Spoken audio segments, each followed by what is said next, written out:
I need my circle. Hi, everybody. Let me know if you can hear me loud and clear. Testing. 1, 2, 3. Happy Friday. Honey, I don't know if I like this lighting. I think I need the ring light, but I gotta turn on my overhead light.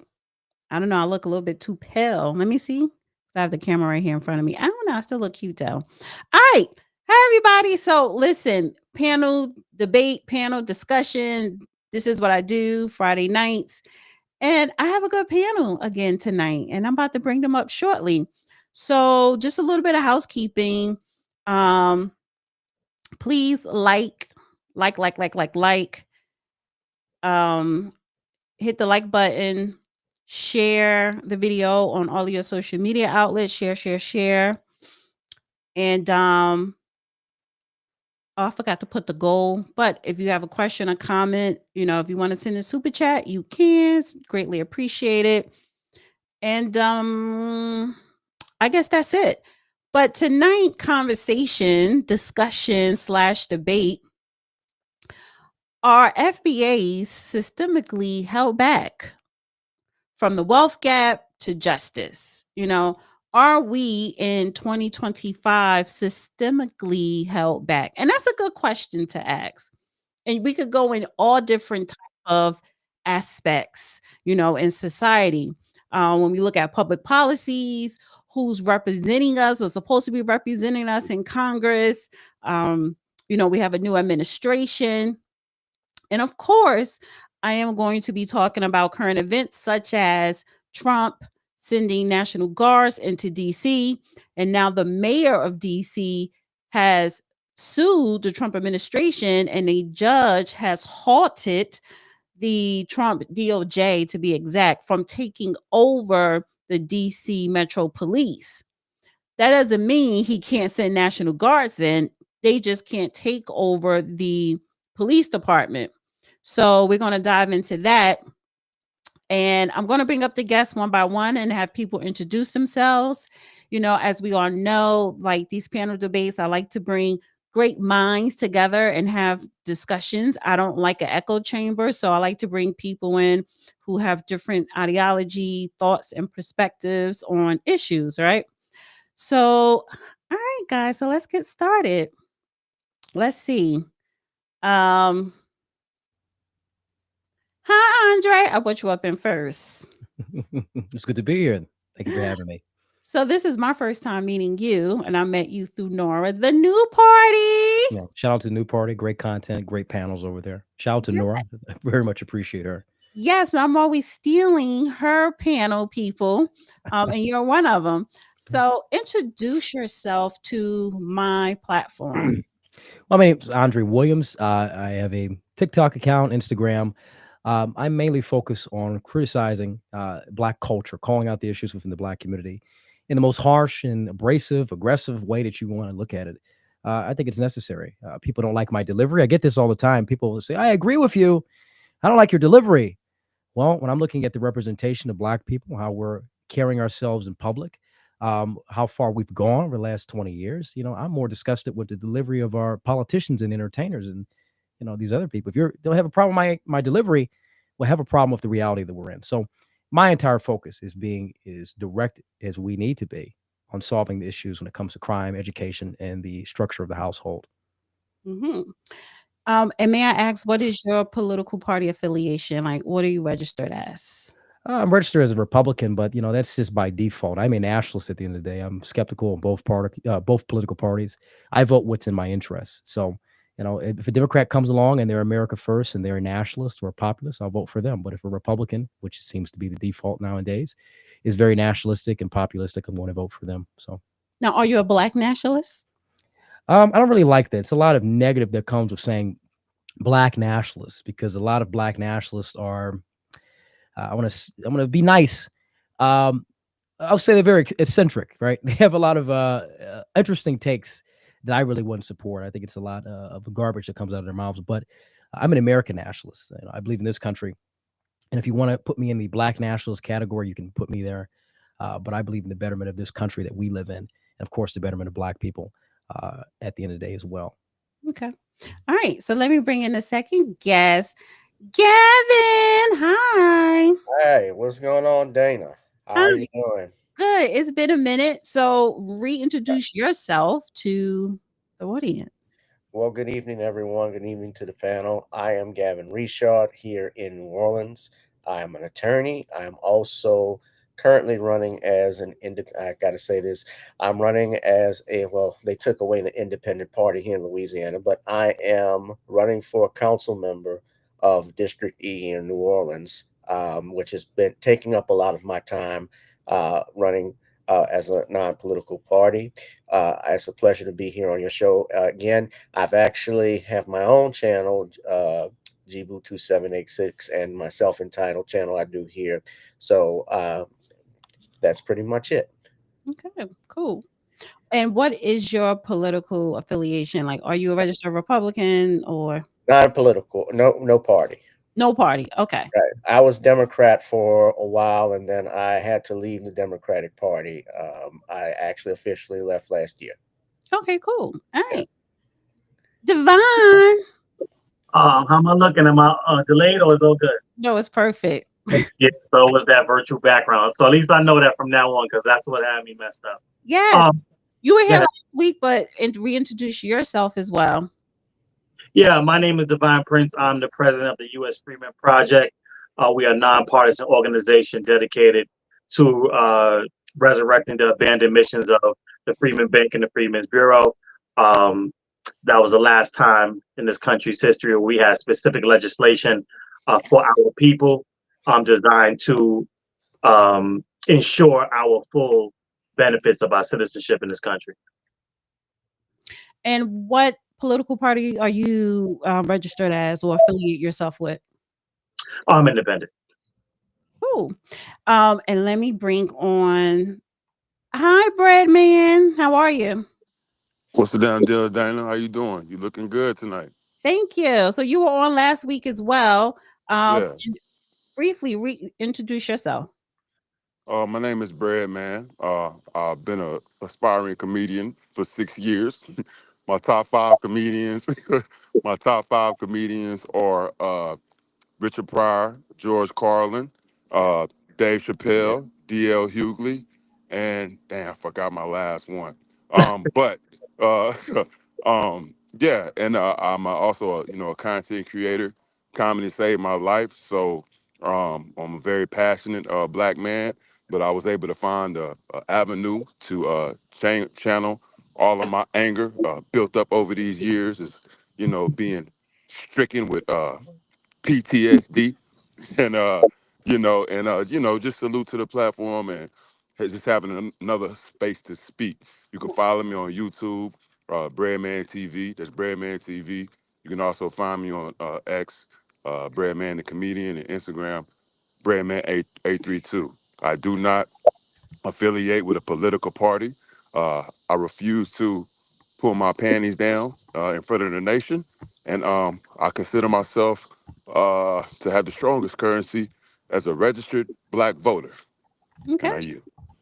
All right. And wait a minute. I thought I saw Maya. Mia. I don't see Mia though. Okay. So you have another Oh, person. Paul Mooney was the last. That was my fifth. Oh, Paul Mooney. Okay, cool. Love that. Honestly, I love that. You said D.L. Hughley is in your top five? Now that Yes, was an L, but the Paul Mooney, you kind of saved me. I like I have a too. certain I have a certain genre. I like comedians that are able to, bring real issues, channel it, and just kind of make it funny, but also get the message across. Fair Yeah. enough. Yeah. Yeah, I'm stand up as well. Paul Mooney, Richard Pryor, George Carlin. I was just thinking about them or the tops. Lenny Bruce was also someone who did stuff. But personally, I love Bernie Mm, Mac and Robin yes, sir. Harris. 'Cause Bernie had stage presence, and I saw he was recently Ari Lennox was recently criticizing him for his jokes. I'm like, this generation is so soft. She wouldn't have survived married with children, let alone Martin They Wait a don't minute, Lawrence. know wait a no minute. better, So big coach. Isn't Hey, she hold like on, hold on. I she's don't. a millennial if I'm not mistaken. So I just want to clarify. Well, yeah, she probably a young millennial, but I need Yeah. for us to get onto the topic. sure. All We right. don't claim her Gen Z. My bad. My bad. I just had to drop that in. So okay, so tonight I posed the question: are FBA systemically held back? Right? Um, can Mhm. can people mute up? I don't. It's just a slight feedback. I don't know which mic, so I don't feel like pressing buttons. And I may tweak the title a little bit because I do want to talk about Trump and the DC National Guards. Well, bringing in the National Guards in DC. But this is the question, though, the overall theme: are FBA systemically held back from the wealth gap to the justice system? So who wants to answer that question first? Anybody? I'm just going to randomly pick someone. I'll go. I'll go. Thank you again.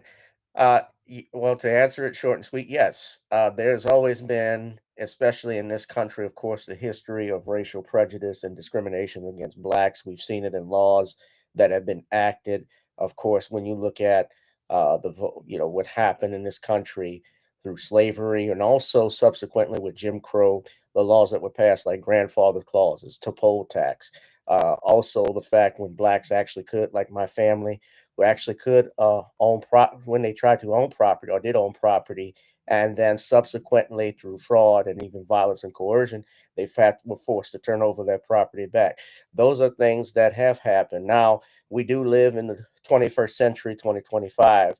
And I'll say this: America is one of the, if not the only place that I can think of where a person can go from nothing to actually being a millionaire, which is a great thing. But it has its flaws. And of course, Black Americans, foundational Black Americans, have gotten the short end of the stick with a lot of things. And actually, there is what I like to call some barriers and roadblocks that have been a problem with success in this country. Still there are, for instance, I live here in Louisiana. There's a good old boy system that has always been in place with things and policies and procedures that have been going on that has hindered Black people. It's everywhere in this country that has happened. So to answer your question, yes, there's always been that. I mean, let's not forget 60 years ago, almost 60 years ago, they had the Kerner Commission where they found that we have two nations, one Black, one white. That was something that was done. And even today, I believe there was a recent study, I can't think of the name of it, but they even found how Black Americans also still inhibit discrimination in the workplace and hiring and so forth with policing as well. So it's always been that way. And that's because of some of the culture that we have that's been promoted. We have to remember there are people who still, I talked about the good old boy system.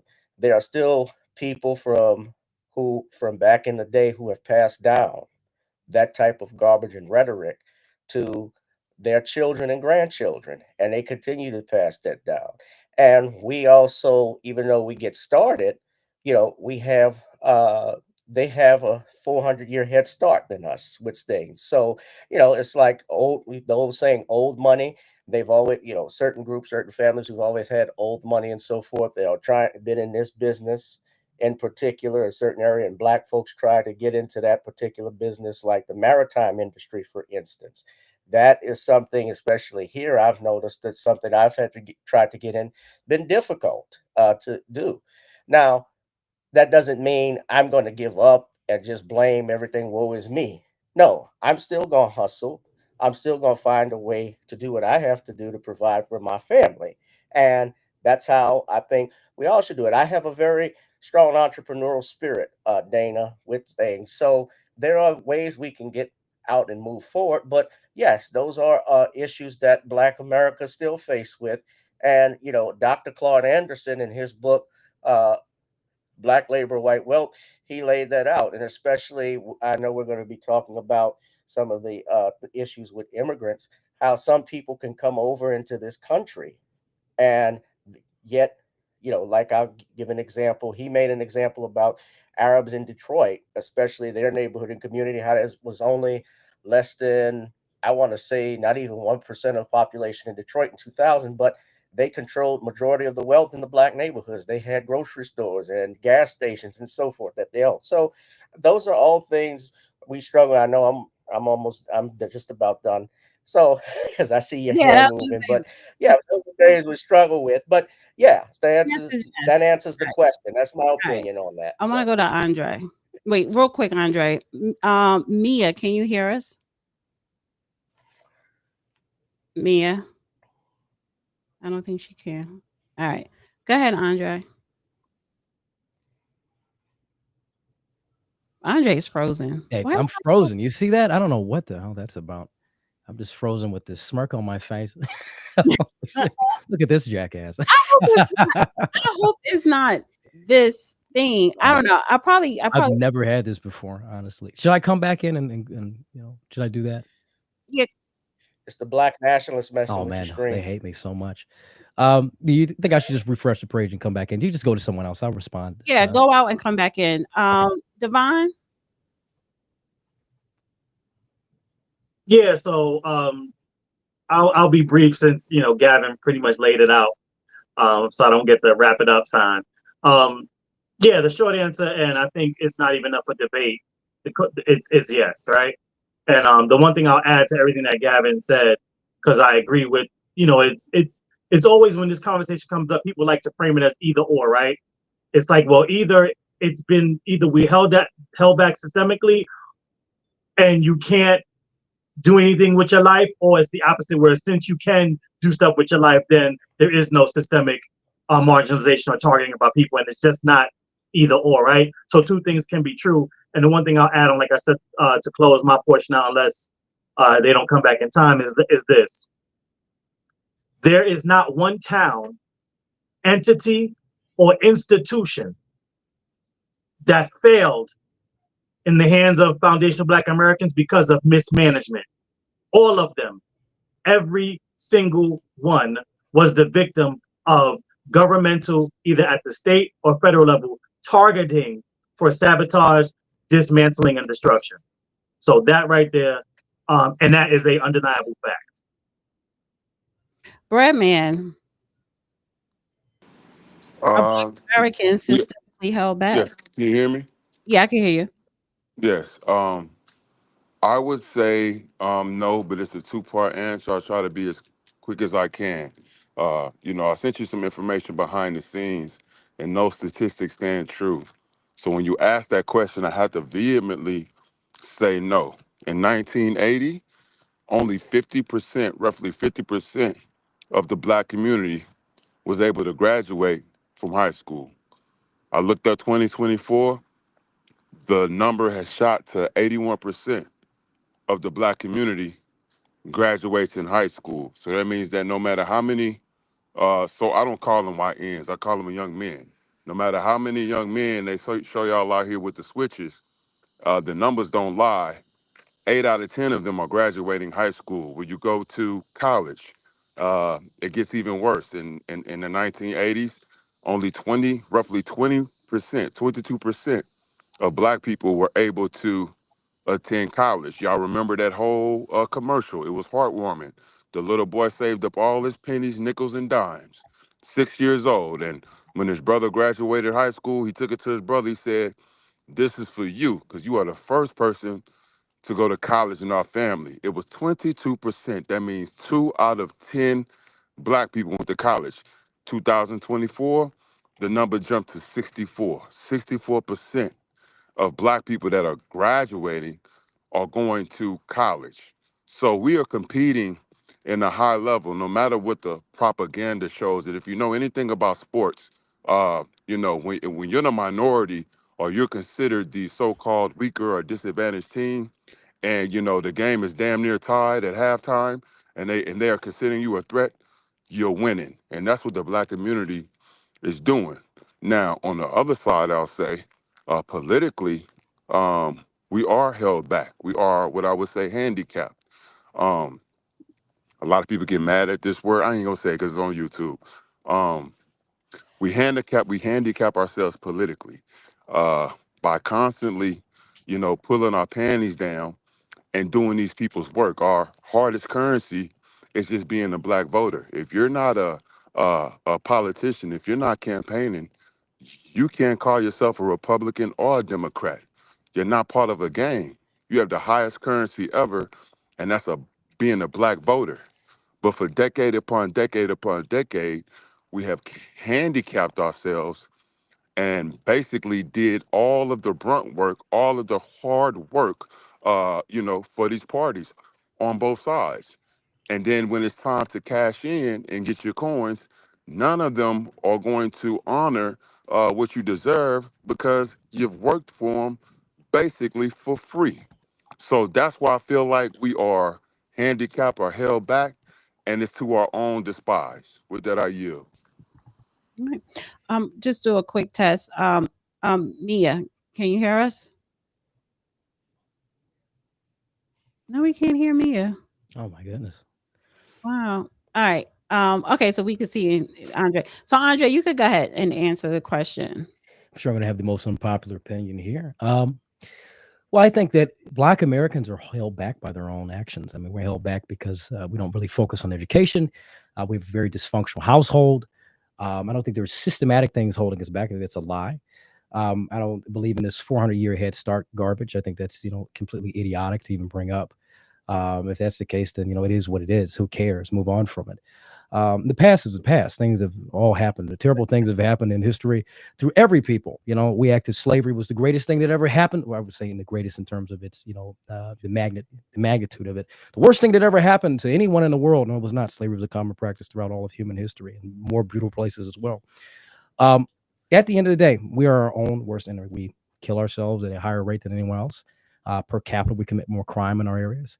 And we tend to vote for things that are not directly in our interest. We promote things like reparations. It's something we've already gotten multiple times. We've already received reparations in various different forms. We're very uneducated, unmotivated, and not a strong people like we once were a long time ago. We were very motivated and not united people who wanted the best for each other. Today, we don't want the best for each other. We want everything wrong and everything to be in our favor to the expense of everyone else. Very selfish, very self-centered, very entitled. So all the problems that we have in our community is due to us, no one else. Immigrants come over here, they do well. Africans come over here, they do well. The people coming from Palestine or wherever, they're going through horrible things and they come over, they do what they do well, and they make things happen. But for some reason, we're going to talk about this 400-year head start. Well, we got a 400-year head start from all these people coming off the boat, and yet we still do absolutely nothing. Schools are failing, and our women look like crap, and our men are weak and absent. So there's a lot of work we have to do. I'm getting really tired of hearing the old, I'm not going to say anything. I'm probably young. Me and Mia are probably the youngest here, but this is a very old mindset. These complaints about what happened in the 60s and what happened in, 160 years before any of us were thought of. Who cares about that? Move on from it. What are we doing today? What is our life going to be 160 years from now? What's our life going to be 6 years from now? We have a big problem. And until we solve it, until we take accountability and be honest, and say, hey, we have these issues and it's really no one else's fault but our own, we're going to continue to be at the bottom. This is why a lot of people, and I'm excluding white people's their input, looking at all the other minorities, they have no respect for us for a reason. And it's because of us and how we carry ourselves. So that's all I got to say. All right. I do disagree with some of the things that you said, as far as you said that we kill each other at a higher rate than any other group. We do. Can I We do. rebut? Per capita, we look at the crime, look at the murder rates in our communities. It's very true. Anyone can look it up per capita what the crime statistics are. This is why we're seeing the National Guard go into these areas, which need to be even more in predominantly Black areas. We need more National Guard there. So can I just say, when a person leaves with per capita, that's trying to cut the dope because you're No, it's losing. not. That's mathematics. Excuse me, sir. I just That's want to rebuttal. mathematics, sir. Yes, sir. It's mathematics. Mathematics. So, well, come on. They're getting emotional. 2 plus 2. Hold on. If 2 plus 2 equals 4, we're going to call it that. We're not going to say, well, it's 5, actually. That's the problem with Black people. They do that. But go ahead. Look, he already getting emotional. Just let me answer the question. I'm not emotional. Rebuttal, bro. I'm not emotional at all. I like cutting off people who don't know what they're talking about. Okay, well, let me press mute because I already see what's going Hold on on. for a second, Brett, man. So you talked, Andre, and I'm gonna give chance for people to rebuttal. So when people are talking, don't interrupt them because no one didn't interrupt you. So we just take turns, so that way Yes, sir. Go everybody ahead. is heard. Okay, go ahead, Bradman, and then I'm Gavin. You wanted to rebuttal as well. Yeah, So yeah. I come from an athletic background, and my coach used to always tell me the film don't lie and the numbers don't lie. The stats don't lie. The numbers show you that white America commits the majority of crime in America due to being the minority. And so when somebody leads with the word per capita, that's trying to water down the blue magic. And I see everything. And when I hear black people talking like that, it sickens and it hurts my heart because you fall for the oopty wop. That is just talking points. It's a remix. It's a tired ass DJ. White folks, especially when you talk about sexual predators, sex crimes, yes, 85%, over 85% commit the crimes in America. When you're talking about crime overall, it's 70%. So if you want to remix it and water down the dope, then that's on you. But I see everything. They commit the majority of crimes in America because they are the majority. And when you say per capita, you're just trying to step on the dope. Let me respond to that because it's, this is why we need to put more focus on education. And we can see with the older generations that they're less educated, Gen Z, younger millennials, go to school, go into the military, get your GI Bill, use your things at the disposal that you have. Because we've got to be educated than these, people like Breadman over here. It's very sad that I have older people that can barely do math. So when we look at per capita, what that means, right, per head, per person, yes, in its totality, there are more white people in the country. Therefore, there are going to be more Thank white you. people doing. Game Hold on, over. hold on, hold on. Stop. There's no game over. There's no game over. There are more white people in the country in its totality, right? That's something that is very important. There are more white people on food stamps. But guess what? Per capita, you're more likely to run across a black person that has a Thank criminal you record or again. been in crime. That's no thank you. You're still not listening. It's more black people who are out here doing these crimes and doing the stuff that you see in the I black was community. more That's than something that less. Oh, when you're looking at I per was the capita, less. you Okay. can't. Birdman, when you're looking My at per apologies. capita, You per say person, You he per put cannot stepping person, on the dope. Birdman, listen, per you can't capita, if interrupt. you're looking at Interrupt. 30% of the white community doing crime or on food stamps compared to 60 or 70% of the black community, that's a big difference. That's a big difference So when you you just break it lied. down. So it's You not just about a lied. lie, dude. That's how when we look at GDP per nation, right? We can have a It's nation that has a GDP. actually, it's actually Hold Let on, him Birdman, finish. Birdman, calm Finish. down. You can have a nation that has a GDP of say $1 billion, and a nation that has a GDP of say, let's put it this way: they both have $1 billion, but the population, right? If one has more people in it, guess what? And they have more people, and the wealth is not distributed properly. Then guess what? They can have a nation that has a billion, say 300 million people, and they have $1 billion GDP. Well, the wealth, what's the average wealth, per that person? It could be $4,000, $10,000, whatever. Now, if you look at a nation that has the same amount, has more, or I think not even that, has less population, but it has a $1 billion GDP. Guess what? If they have more wealth between those people, that means that the second nation's richer than the first one. It's simple as that. You can compare. These are things you can look up. When we explain per capita black people, they get so mad because it shows us that we are a problem. We have a problem in our own community. You want to bring up the sexual assault numbers? Let's bring up the child abuse numbers. When we look at the black community. Let's look at how many children are in CPS. Let's talk about these things. You always want to jump to white people when we need to talk about black people. I really don't care what white people are doing. I'm black at the end of the day. I they live in Detroit. dominate Listen. I child live in Detroit, and guess what? The people crimes. who dominate are predominantly black. The schools I went to are predominantly black. The people around me are predominantly black. When I served in the military, I served in predominantly black units. Guess what? Every problem that we have is solely due to us. Doesn't mean that other people don't do things. Doesn't mean that other people don't have their problems. But when it comes to us, we always want to avoid accountability and always avoid the problems and jump to what white people are doing. Let white people do whatever the fuck they're going to do. At the end of the day, I care about my household and my community because that's where I live at. And guess 10 what? second, We live in 10 this second country. rebuttal. We live in this country together with white people. And guess what? Murder is far bad. Murder, drugs, and poison is far Exactly. worse than All right. sexual So assault. I'm going to be honest with you. Give me a 20-second rebuttal. Go ahead. Go ahead. Salute to you and your education, sir. But the numbers don't lie. So if I'm growing up in a house full of roaches, pay attention. And most of the roaches are the small kind, not the big cockroaches. I'm going to be focused on getting rid of the crime, the real problem, the infestation. And it's only people like you that can't see the basic bare numbers. You just did a tap dance. And I yield. So I did a tap dance by bringing up basic mathematics. You're talking about the infestation and the crime. Well, the crime is in our communities. If we're committing more crime per Majority capita, hold white. on. If we're committing more crime per capita, then we're the infestation. You know, when I go to Billy and Tommy and I look at the shitty crime that they do, of course they have their problems. And you know they have their issues, but when I come home to my community and it's trash everywhere, the schools are failing, the households are raising single mothers raising dysfunctional children in dysfunctional households, we have to acknowledge that that's a big problem. And I'm not even going to exclude white people. Let's look at almost every other racial group that comes in this country, from every demographic. They're performing a lot better than us. Immigrant students perform a lot better than black children in schools. That's a big fact. Tons of studies on that. Give me a rebuttal. Yeah. No, give me a rebuttal A lot then. of these FBAs always want to say these things, but they never have anything to You back should up because move they like don't the even realize majority that of they're blacks. not You in a should strong move. position. Hold on, You hold on. should move Hold like the on. majority Hold of on, black hold on. people I'm and not going to better your move on the life, majority of sir. black people. I I'm not feel going to do that. bad Hold on, for hold on, I hold on. feel bad that you living in a house full of Whatever your roaches. name is, Birdman. Let me tell you this. My name's Andre Williams. I don't move with the majority of anybody. I'm my own person, Well, that's what right? the I'm my majority of own blacks do, guy. sir. And It's that's not what only the point majority. Let me tell three. you this. Here's Only what the majority 0.3 of blacks percent of do. Hold blacks on. commit Here's the what the crimes majority of that what you're talking blacks do. about.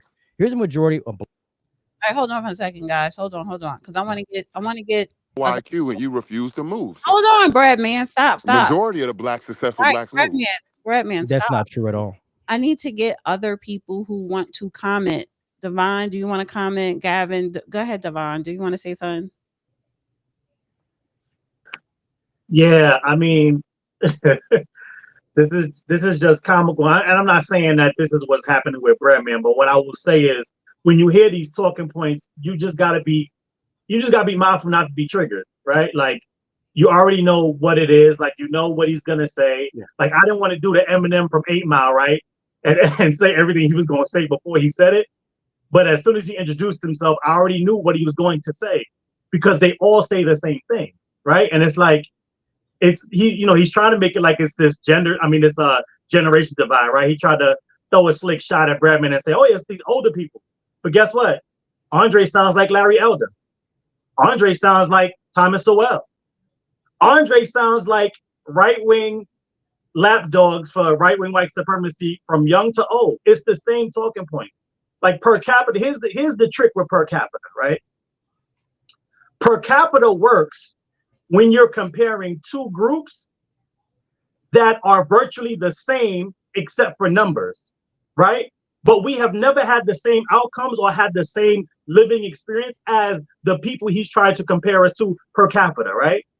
And so when you understand that crime is about proximity and crime is based on socioeconomic status, but him and his ilk take that and try to pathologize that onto foundational Black American culture, that's where it all falls apart. And secondly, to the second point that I'll address before I take a breath, because I can do this all night. This is easy work with Andre. Here's what we have to understand, because this is the lie that we've been told in this country. We've been told that this country is based on or was built on racism, right? And so what happens is what that does is that conflates all quote unquote Black people together, right? And it says, oh yeah, this country was just built on hatred of all Black people because that's what racism is. But when you understand that this country was built on anti-foundational Black American hate, you understand why when they try to throw in our face, oh, well, these other minority or these other immigrant groups come over and they do well. The country wasn't built on marginalizing them. They are buffer groups. So coming over and being elevated by white supremacy is not a flex. Coming over here and getting a good job is not a flex, because here's what I will tell you. None of those immigrant groups, none of those buffer groups are doing anything that foundational Black Americans have not done long before they got to the country and are still doing now. What people like Andre do is they take the top echelon of the groups that they're looking at and compare it to the bottom of our group. But when we do apples to apples, orange to oranges, and you start comparing the top of whatever group you want to name and you want to compare with the top of foundational Black Americans, it ain't even a contest. And that's the issue that we have with this rhetoric that comes from, Andre, because he claims that he doesn't care about what white people do, right? But these talking points are catered to make white people comfortable because it lets the system off the hook for what it's done and for the results that it has produced. And so all the per capita, all the pathologizing of culture, they all sound like that from young to old. So it's not this generation divide. I'll land here. It's just their talking points that they've been passed down through generation to generation. And Andre is just the youngest one on the panel, spouting the same thing that Larry Elder and Thomas Sowell does. Let me respond to that real quick. Well, I So, need Larry Elder and Let me respond. Hold on. go ahead. With my Mia. Mia, are you there? I am here. It worked, everybody. I am so sorry. I am not good with technology. I mean, I made it through college because I kept asking everybody, how do you work this computer? I am so not good at it. Educated demographic. But I figured it out. Finally, I'm here. Party to the party. And you know what? Just briefly introduce yourself to the audience. All right. Hi, everybody. My name is Mia, not Maya. I am a content creator on TikTok primarily. I do dabble a little bit in X. I generally do a couple nights as a panelist for the new party with Nora and Gray. So that's how I met Dina, and that's how I met Andre. And yeah, for a little bit of background, I am 35. I have 2 children, and I live in the Northeast. I live closer to Canada than I do New York City. So when you think New England, that's where I live primarily. And what is your political affiliation, if you have one? Yeah, so my political affiliation would be, I would be closest to libertarian, if anything. Wow. Okay, interesting. All right. So welcome, Mia. Welcome. All right. So I want to get back to the conversation. Who else wanted to? I think Gavin wanted to say something. You said, Gavin, go ahead, bro. You want to say something? I'll get mine at the end because I know I'm going to be right regardless. Go ahead. In your dreams. Let me just say, first off, I was just listening to him. That was when he stated that reparations was paid out for Black folks. I don't know why it was an issue. That was a flat out lie. That has never happened. I don't know where you've read your history at, sir, or where you've gotten it from. There's never been any institution in the United States that has approved reparations for Black Americans in any way, shape, or form. There have been, if you're talking about, and I don't know what you're referring to, but let's say if you're talking about Civil Rights Act, Voting Rights Act, or anything like that, those are laws that have been passed that they did for discrimination, and those actually have been watered down. That applies to everybody. That is not specific for Blacks, but there has been reparations for Jewish groups. There has been by some business. I'm sorry, not yes. There has been. You're shaking your head. There has been reparations for Jewish groups by certain companies because there were some American companies that had benefited. You're sitting there laughing. It's fine. That had companies that gave them a whole state, big coach. They gave them a whole state. Yeah, hold up, brother. Let me finish. I don't want to interrupt. I didn't interrupt you. Just I agree. We on the same page. I get it. My apologies. No, it's okay. Japanese Americans have gotten reparations, and I'm sure when you say, "Hey, get over it," you would not say that to the Jewish people who still continue to talk about. Oh, you would actually do it to the Holocaust. Okay. I don't think you would, especially now. And speaking of which, I have, because you mentioned. Well, wait, you're interrupting me. Please let me finish. With the culture, when we talk about criticizing the culture and so forth, you talk. Who owns the record labels that we see with hip hop? No, it's not Black people. It's not Black people that own the record labels. They're not in charge of distribution and sales. No, they're not. What Black person own? So Black people run Universal Records, Def Jam Records. That's not Black. That was so Russell Simmons started that. Yeah. No, but Andre. Well, it's clear. So he's. I'll respond in a second, but go ahead, Gavin. Continue your talking points. We don't control that. Just like we don't bring in any planes that come in with drugs. It came up in the 1990s that there were members of the Central Intelligence Agency that was involved in drug trafficking. That has been documented. That's not African Americans, Black Americans, or foundational Black Americans who control that. Now, like I say again, I am not a person, and of course, yes, we know the stuff that's going on in our communities and so forth. I clean up my communities. I'm involved doing it. That's why I'm running for office, and that's what we are doing. However, I just find it interesting and sad that a Black person is up here actually condemning his own people and saying, well, I don't care about what white folks do, yet you're complaining about some of the things that they have actually done to us and put into the community. Now, I don't sit up and cry over spilled milk. Yeah, you're laughing because you know the truth hurts. But I don't cry over spilled milk. It is what it is. But at the same time, we have to hold everybody accountable. America is falling apart, period. America has a moral problem. And it's not just based off of skin color. I have seen white Americans attack white Americans. I've seen Chinese Americans attack Chinese. Same thing. Arabs versus Arabs. You see that everywhere around the world. Since you want to bring up, well, slavery is not indicative just to black people. It's not. You're correct. But chattel slavery was, which is what slavery was here in the United States.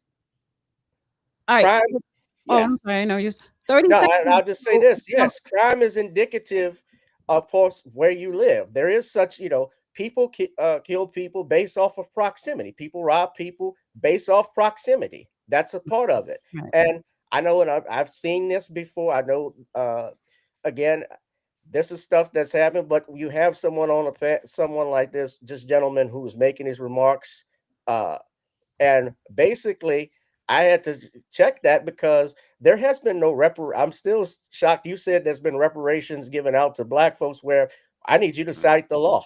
Tell me the act that was passed, because if you're talking about the 40 acres and a mule, and I'm ending on this. Well, Abraham Lincoln had approved it, but then the next president, Andrew Johnson, reversed it. So that was never given. So let him He's gonna say welfare. do a 30 do a 30 I second. was going to say Barack Obama, but 30 seconds. I got like 3 people that responded. Okay, all right. You know? So That's the whole thing. I'm the only one here, so I think it is fair that a little bit The of credit only goes to one. me. Wanted to I'm know- the only one here that's I wanna go to having the a The back. only one. We all black. Red flag. All right, so go ahead. How and is it a rebut red flag? I said I'm the only one with a dissenting view. I didn't say I'm the only one here. As Oh, if on- there's No, no- you didn't this- say separate. that. You said I'm the only one. Yeah, well, you can start y'all talking stop over going so back you couldn't and hear it. forth Maybe if you for a clean out your ears. Okay, old can y'all man hear me? over here. Well, yeah, I'm trying to. Can y'all hear me? I can hear you loud and clear. Oh, okay. So can you I'm trying just to get my can I just point hush across. for a second? Like I'm not Go I'm not ahead. gonna talk over nobody. Do a rebuttal, and I want Mia to answer the question. I want her to Sure. get in on the conversation. I have a question. Why don't I answer? Because I feel like being placed in the middle, I am probably actually in the middle. I feel like I can see kind of both sides. I feel like I would be a good buffer right now. I think we all need a little bit of a buffer. Yes, go ahead. So what is the question? I came in a little bit late. I've heard some other views. So what is the exact prompt you want me to answer? So the question is one of the topics. The question is: are Black Americans systemically held back? Yes, we do have a history of systemically being held back. I mean, that's a fact. Now, in 2025, are we still held back? I would say it all depends on where you live.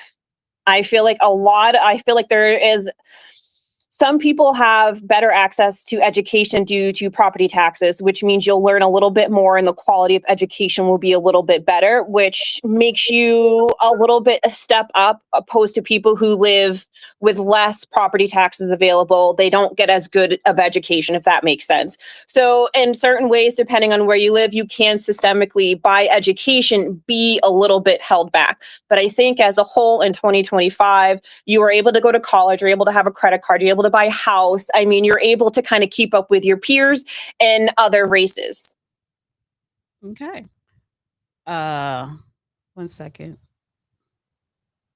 All right. So with that, everyone don't have to agree with everything, but I'll answer the question: are Black Americans systemically held back in 2025? No. Are we behind when it comes to generational wealth? Yes. Is there still a problem with the justice system? Yes. Do we have good representation? No. We do not, and that's a problem. And so I am going to blame our government, systemic, but I'm also going to blame Black Americans today, because there should be no excuse on why we are not organizing to get the bad politicians out voting good ones in. And even if you vote them in, why are you not? Where's your agenda? Are you advocating for public policies where you live at locally? So there are a lot of things we could be doing. And all of Americans are just lazy when it comes to governing themselves, right? But specifically with Black Americans, we are behind because of systemic disenfranchisement, but because there are a lot of advantages that we have today, that there's no excuse on why we can't progress. Now, one of the reasons why, and the reason why I do blame Black Americans, because you do have the Pan-Africans, the older generations and the newer ones who are linked up with the N-Cobras and the NARCs and the IBWs. When we're talking about reparations, they want to include all of the diaspora, African diaspora, whether it's South America, definitely the continent of Africa or the Caribbean. And that's a problem, to where we, especially the newer generations, whether you call yourself FBA, freedman, Negro, doesn't matter. We are saying we need to focus on getting reparations for Black Americans, foundational Black Americans only. So our own people do a disservice for Black Americans. We can't continue to just blame everything on a white man. But because we are far behind, especially when it comes to wealth, it is a harder climb. And as far as the immigrants, they come over here, they get all types of resources and help, recourse, and everything to get an economic uplift, to whereas we have not, which is why I voted for Trump, because of the illegal migrants, to close the border, because the Democrats were just giving everything, not just to immigrants, but to illegals. So, and it wasn't giving anything to Americans, and definitely not Black Americans in these sanctuary cities. So historically, we are systemically held back, but we really can't keep saying, well, the white man, because we could really take advantage of progressing today. Like, there's no excuse that we cannot progress. And we are, because we have people like Devine, what you're doing in New York. I had Sway Me on, Gavin, you're a lawyer. Everyone is doing different things, and I call it the talented 10th, but the majority of Black Americans, to a certain degree, we at a certain point, we are going to need to get on one accord, whether it's for reparations, restitutions, or anything else that we need to progress for our group. Yeah, and reparations is, it's a hot topic for a lot of people, but it's 2025. The odds of us getting reparations, especially cash reparations, is absolutely never going to happen. And we all need to agree on reparations, who gets them, and in what context. So the biggest reason that Black Americans and other, and Hispanics are behind when it comes to the wealth gap is because we have unequal access to assets. So we don't know about IRAs, about Roth IRAs, about cash management accounts, which are places to hide your money, to invest in all of these things.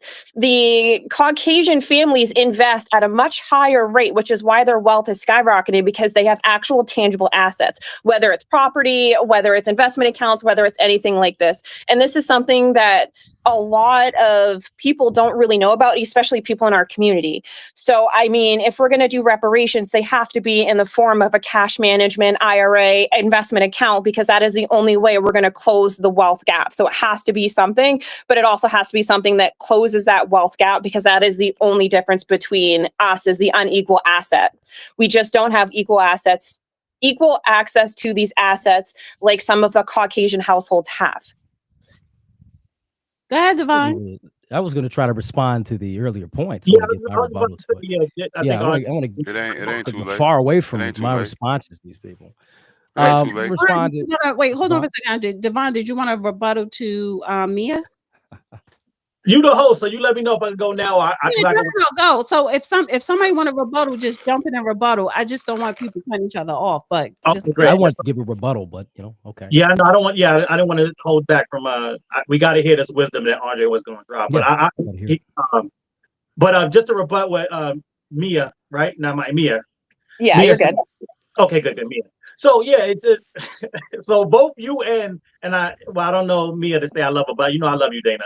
But Dana, you were saying that in 2025 we're not held back, but then you listed systemic, uh, systemic, roadblocks, right? So I think, like again, I think we have to get out of this thing of either or, right? Like I think we all understand that we have autonomy to attempt to achieve and accomplish things despite the systemic barriers, right? Because the systemic barriers, we know, I think most of us will agree that they were once there.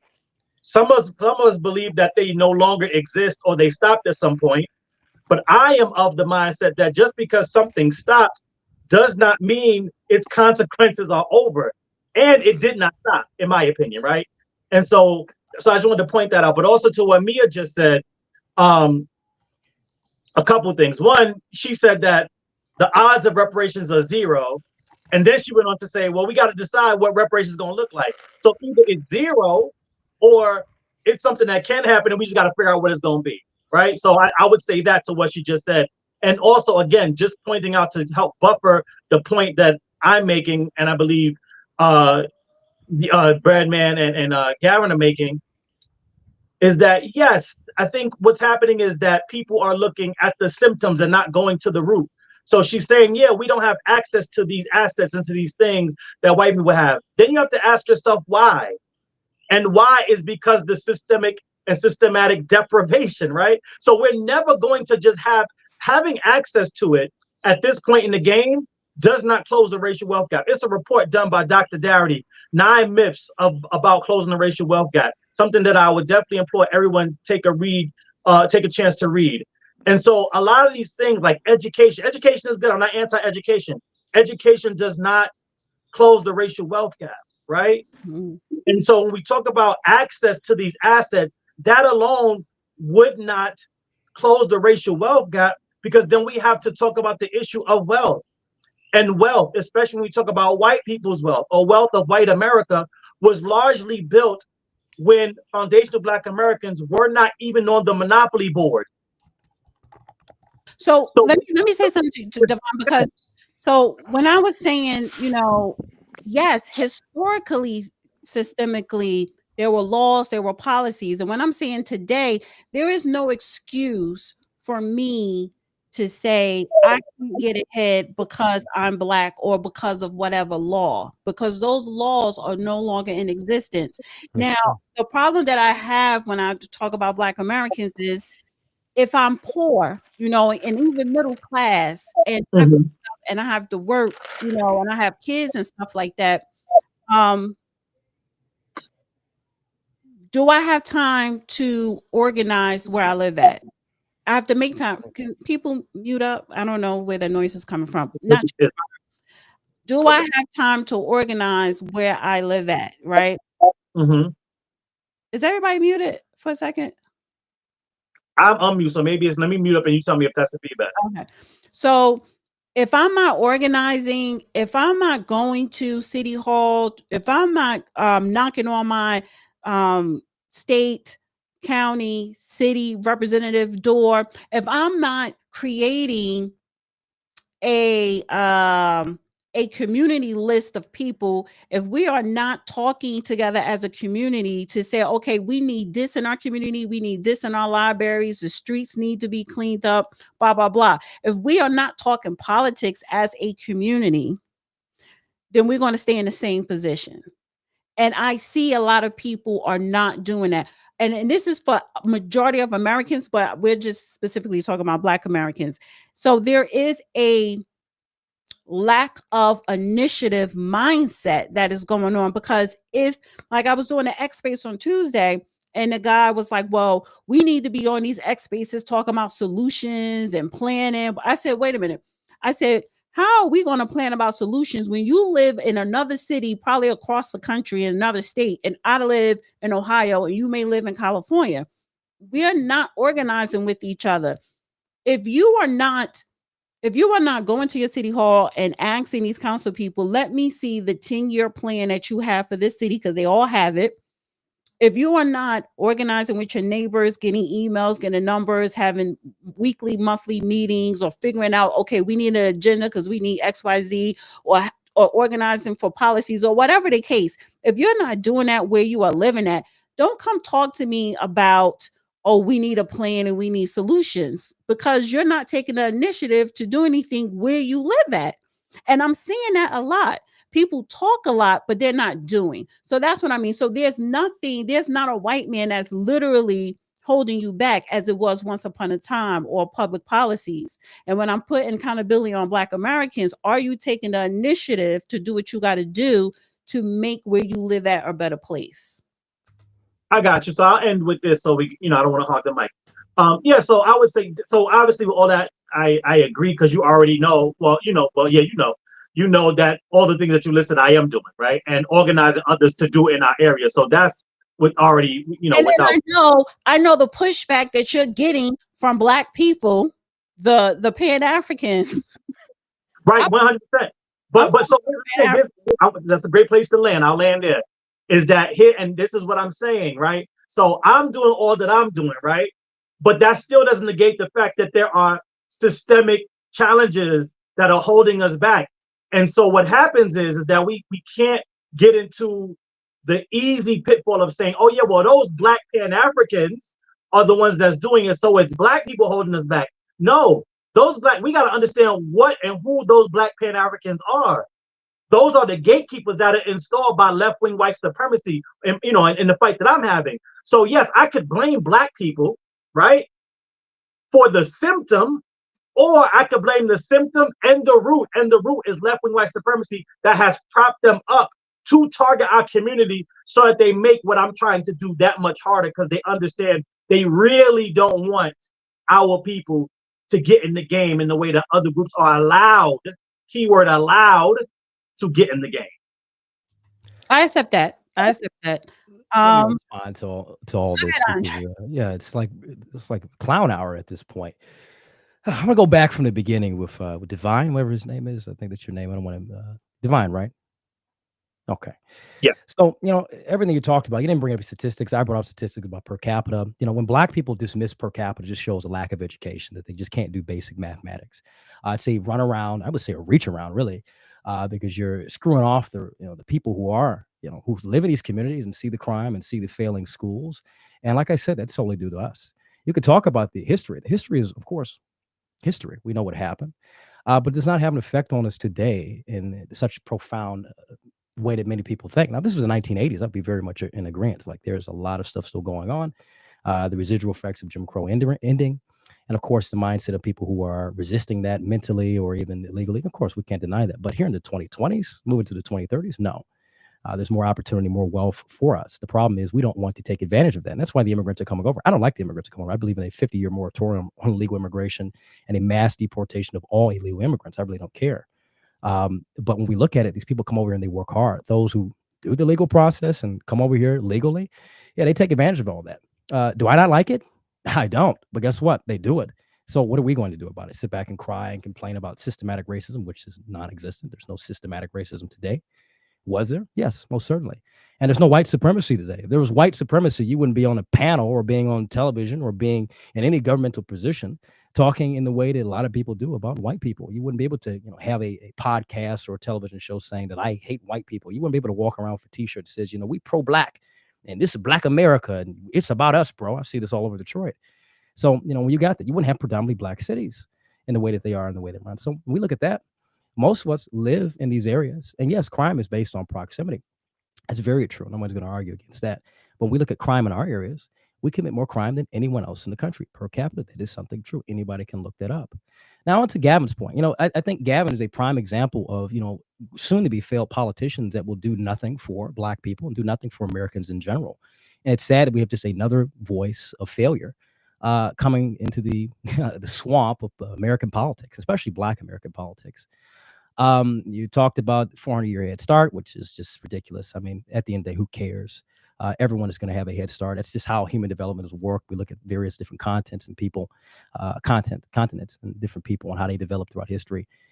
There was one time Asians were dominating and technologically more advanced than Europeans and so on. And, there's always going to be a point in history when one civilizational state, as we're moving into that direction, into the 21st civilizational states, are going to be more dominant than the other.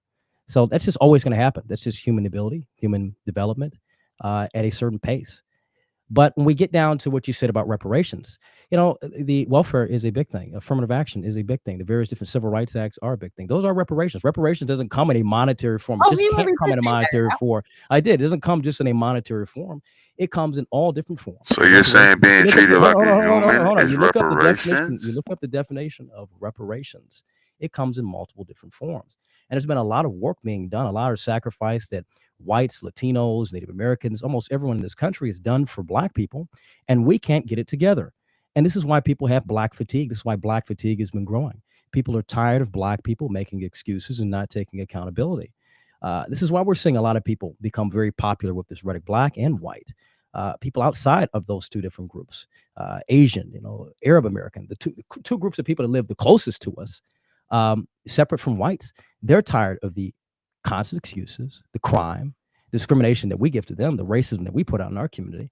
And we have a lot of Black people that don't want to acknowledge that. We want to sit back and cry about what other people have done to us in the past, but what we do in our communities, you can't, if you're white living in a Black community, you're not going to be safe. If you're Asian living in a Black community, you're going to be discriminated against. If you're Arab living in a Black community, you're going to be discriminated against. Let's talk about that. Let's talk about the racism in our culture and our people. But I'm going to land my plane. I'm going to land my plane. Because everyone went on. I'm using my time. I let everyone else go and everything. Andre, you said if you're Asian in a Black community, you're going to be discriminated against. But certainly, there are a whole bunch of Asian businesses in the Black community. Yes. They're not being discriminated against. They're most certainly being discriminated. We saw this in 2021 with the Stop Asian Hate. They try to make it towards white Americans, but no, actually, it's coming from the Black community. We see a lot of hate. That was propaganda. That was not propaganda. That was reality. Fake news. That's a big reality. Look at how Asian. I can go up. Democrats. Let me tell you this, Dana. I can go up and down Detroit and talk to many Arab and Asian Americans and how they have been treated by Black Americans here in Detroit. I've been here all my life, and I've been to many predominantly Black cities, and I've had conversations. I can't wait to do Arabs content around that. Here. They don't live. Arabs, they don't live near Black people, but they have their businesses in the here in Michigan, Dearborn, Michigan. I think Michigan, the state of Michigan as a whole, is the largest Arab American population. The amount of discrimination that they face from Black people. Salute to Lansing. You should move, brother. There's a lot of Arabs that live in the Black community and do business in the Black community. Both no, they do business. They don't live in a Black community. They do. There's a lot of I know that live in a Black community. Then it would not be a Black community. You know why they hold on? You know why they leave? You don't understand the demographics of Black communities. So when you have an area of people, Dana, hold on. What's the percentage of Arabs that live in a so-called Black community? Dana, of course we have tons of people. Hold on. Stop. We look at the Detroit's demographics, Metro Detroit and the city of Detroit. No, but you're saying that I'm getting down. I'm answering your question. No, I'm answering your question. I'm answering your question. You're not letting me do it. You just give me a number. I'm giving you a number. I'm going to break down. It said the population of Detroit, right, is 72% Black. I think it's about 14, maybe 18% white. And second to that is a lot of Arab Americans. And of course, Latino Americans live there as well. And they're sprinkled all throughout Metro Detroit, sprinkled all throughout Detroit as well. So, of course, you look at Dearborn, you look at Hamtramck. Distinction between white and white Euro trash. Stop with the racism. No, you just lost me, Arab brother. Americans. No, stop with the racism. Don't do the white Arab trash. You said whites and then Euro whites, brother. You're confusing me. I didn't say white. What are you talking about? I didn't say anything about European. You gave us two subgenres of white. No, sir. I did Can not. You clarify. No, I did not. I did not give two. Hey, put me up next. If you're going to talk about Arabs. Arabs are white. I would say Arabs anthropologically are white. But now yes, you call the Arabs white. There are a lot of Arab American. When we look at anthropologically, if we're going to go through Blumenbach or any of the racialists, they would be considered white in its totality. If this was 150 years ago, are you Arab, sir? White. No, I'm a Black American. My family's married. Okay. Thank you. But I want to continue on my point. There's a lot of discrimination from Black people. Arabs are not white, and race is a social construct. It's not biology or science. It is biology. Created in the 70s. They are allowed to check off white here in America. Race is biological. Biologically white. Yes, they are. Race is biological. It's genetic. No, race is a social construct. No, it's race is a social American construct created in the 17th century, brother. Hold on. You're confused. You're not a historian. You don't know your Right, history, man. sir. They are. It didn't I do exist know my before the history. Hold on. 1700s. This is what I'm saying. This is why I'm You're talking over and I'm I'm gonna aggressive ask you this question. because Tell me. stop. I'm telling you right now. You tell me. Okay, Where did Dana. you get that from? Who told Where you? I got that? So you can look at all Valid. the racialists, Blumenbach. I'm trying to think of the one that is my favorite. I'm trying to think of my friend. Think of the he talks about 17th this all the century, time. because that's when But it you came know, hold up. on, stop. We look at white, right? In the broad sense of white. We look at genetics. Arabs are considered white. Now, when we look Sir, at the modern the term Sir, white only stop, came in the stop, 17th stop. century, sir. Well, guess what? No, The no, way, no. yes, it was It's an fixed in the infant. 17th. Yes, it It's was. an It was fixed in that American way. social Yes, it was construct. fixed in that way. We're gonna move on. We're gonna, sir. First of all, my grandkids, their father is Arab. He's not white. However, they are allowed to check white off in the census and applications, whether it's for a loan, for school. Race is a social construct. You're in. You told me, how old are you? You're in your 20s. You're in your 20s, Andre. I can't move. No, So I want to go back to what I was saying. I want to be able to. no. I want to be able to. No, You're I want to be able to argue my in point. 'Cause I your got two 20s. different people, Hold and on. I got you muting me. In your I'm 20s, not able to the even speak. education system has failed you. The education system has not failed me, Dana. I was educated. Let me tell you, Dana. Hold on. Let me tell you this. As much respect I have for your show, as much respect for I have you and your show, I'm trying to be able to speak. You're muting me and doing all these things. People that they were disrespectful and they'll be a lousy politician. I'm telling you, I most certainly did, but I'm talking to you right now. I'm trying to respond, and you've interrupted me and muted me. Race. No, I'm gonna let you speak, and I'm gonna let you get the last word. But you think race is not a social construct. Not in its entirety. And I'm telling you, you are not well educated. I'm very well educated. I come from a background of very educated Black people who educated me on race and history. And I'm very much proud of their success and what they've done for this country and how they've raised me. So I'm not going to take that disrespect because I come from a family of people who are proud and educated. I'm telling you the truth. No, that's disrespectful. That is very disrespectful to say that. I'm telling you right now, I'm telling you, Dana, it's disrespectful knowing that my background. That I say that you're not. I'm saying it's disrespectful to me. I'm not going to allow that. That's why I'm combating you on this. So then, I know where I come from. I know where I come from. I know exactly the education that I hold. So I'm not going to allow it. That's why I'm calling you back. Do you hold? Dana, stop. I'm trying to have. I'm trying to sit back and respond to it, and you continuously mute me and give all this favor to all these other people. I wanted to be. I'm trying to engage with you at a time. So I'm trying to engage with you and give my point. And what you're doing is you're constantly muting me. You're not telling me about race. What you just said is not factually correct. We can look it up. Yes, we can look it up. And the modern concept of race has changed for the last 50 years. We know this to be true. But to say it's a social construct, no, that's not true at all. Andre, it's not true at all to say it's a social construct in its entirety. We're both going to go on mute and we're going to go look up race. No, I'm going to do it right now because I have the books in front of me. I've done this. I've done a lot of studying. I'm going to mute you. Go look it out and come back. I don't have to, Dana. I don't have to look it up. I know what I'm talking about. I'm a grown man. I know exactly what I'm talking about. I need to bring in another topic. So just put a pin. I haven't even got to respond. I haven't got to respond on anything. I haven't got to do anything. You give favor to multiple people, but you haven't done anything. I'll respond in a second because I need for you to go look up the race definition. I don't have to look it up. I know what I'm talking about. Yeah, you do because you're wrong. No, you don't like what I'm saying. No, you don't like what I'm saying. And you being the host, right now, you muted me and you've given favor to other people in this conversation. I'm just showing you most certainly have. Why do we have to move on to another topic? I want to talk about this one. Why do we have to move on to another topic? I want to sit back and go. And so, Andre, so what I'm going to do is when I bring in a new topic, I'll let you comment first. So in the meantime, as I'm bringing in a new topic, I'm going to come back to this topic when we do, but go ahead, please. No, you're going to stick to the topic. I'm going to stick to what I was talking about. And then we're going to go back and talk about the race thing. No, we're going to talk about it once we bring up the topic, the next topic. I'm going to do exactly what I feel best to do because I can really care less at the end of the day. You could care less about what race really means? No, I can care less about what you're doing. I'm trying to speak and say something. That's what I'm doing right now. Okay, but I'm about to mute you. And I would like for you to go look up race. I don't have to. And then when I bring the new topic, I will let you discuss on the new topic. Okay, you don't want to look it up because you know you're going to be wrong. No, I'm not wrong. I know what I'm talking about. You just don't like. You don't want me to speak because I haven't been able to speak. One of the things about being, hold on for a second. One of the things about being an intellectual person is understanding and accepting when you are incorrect.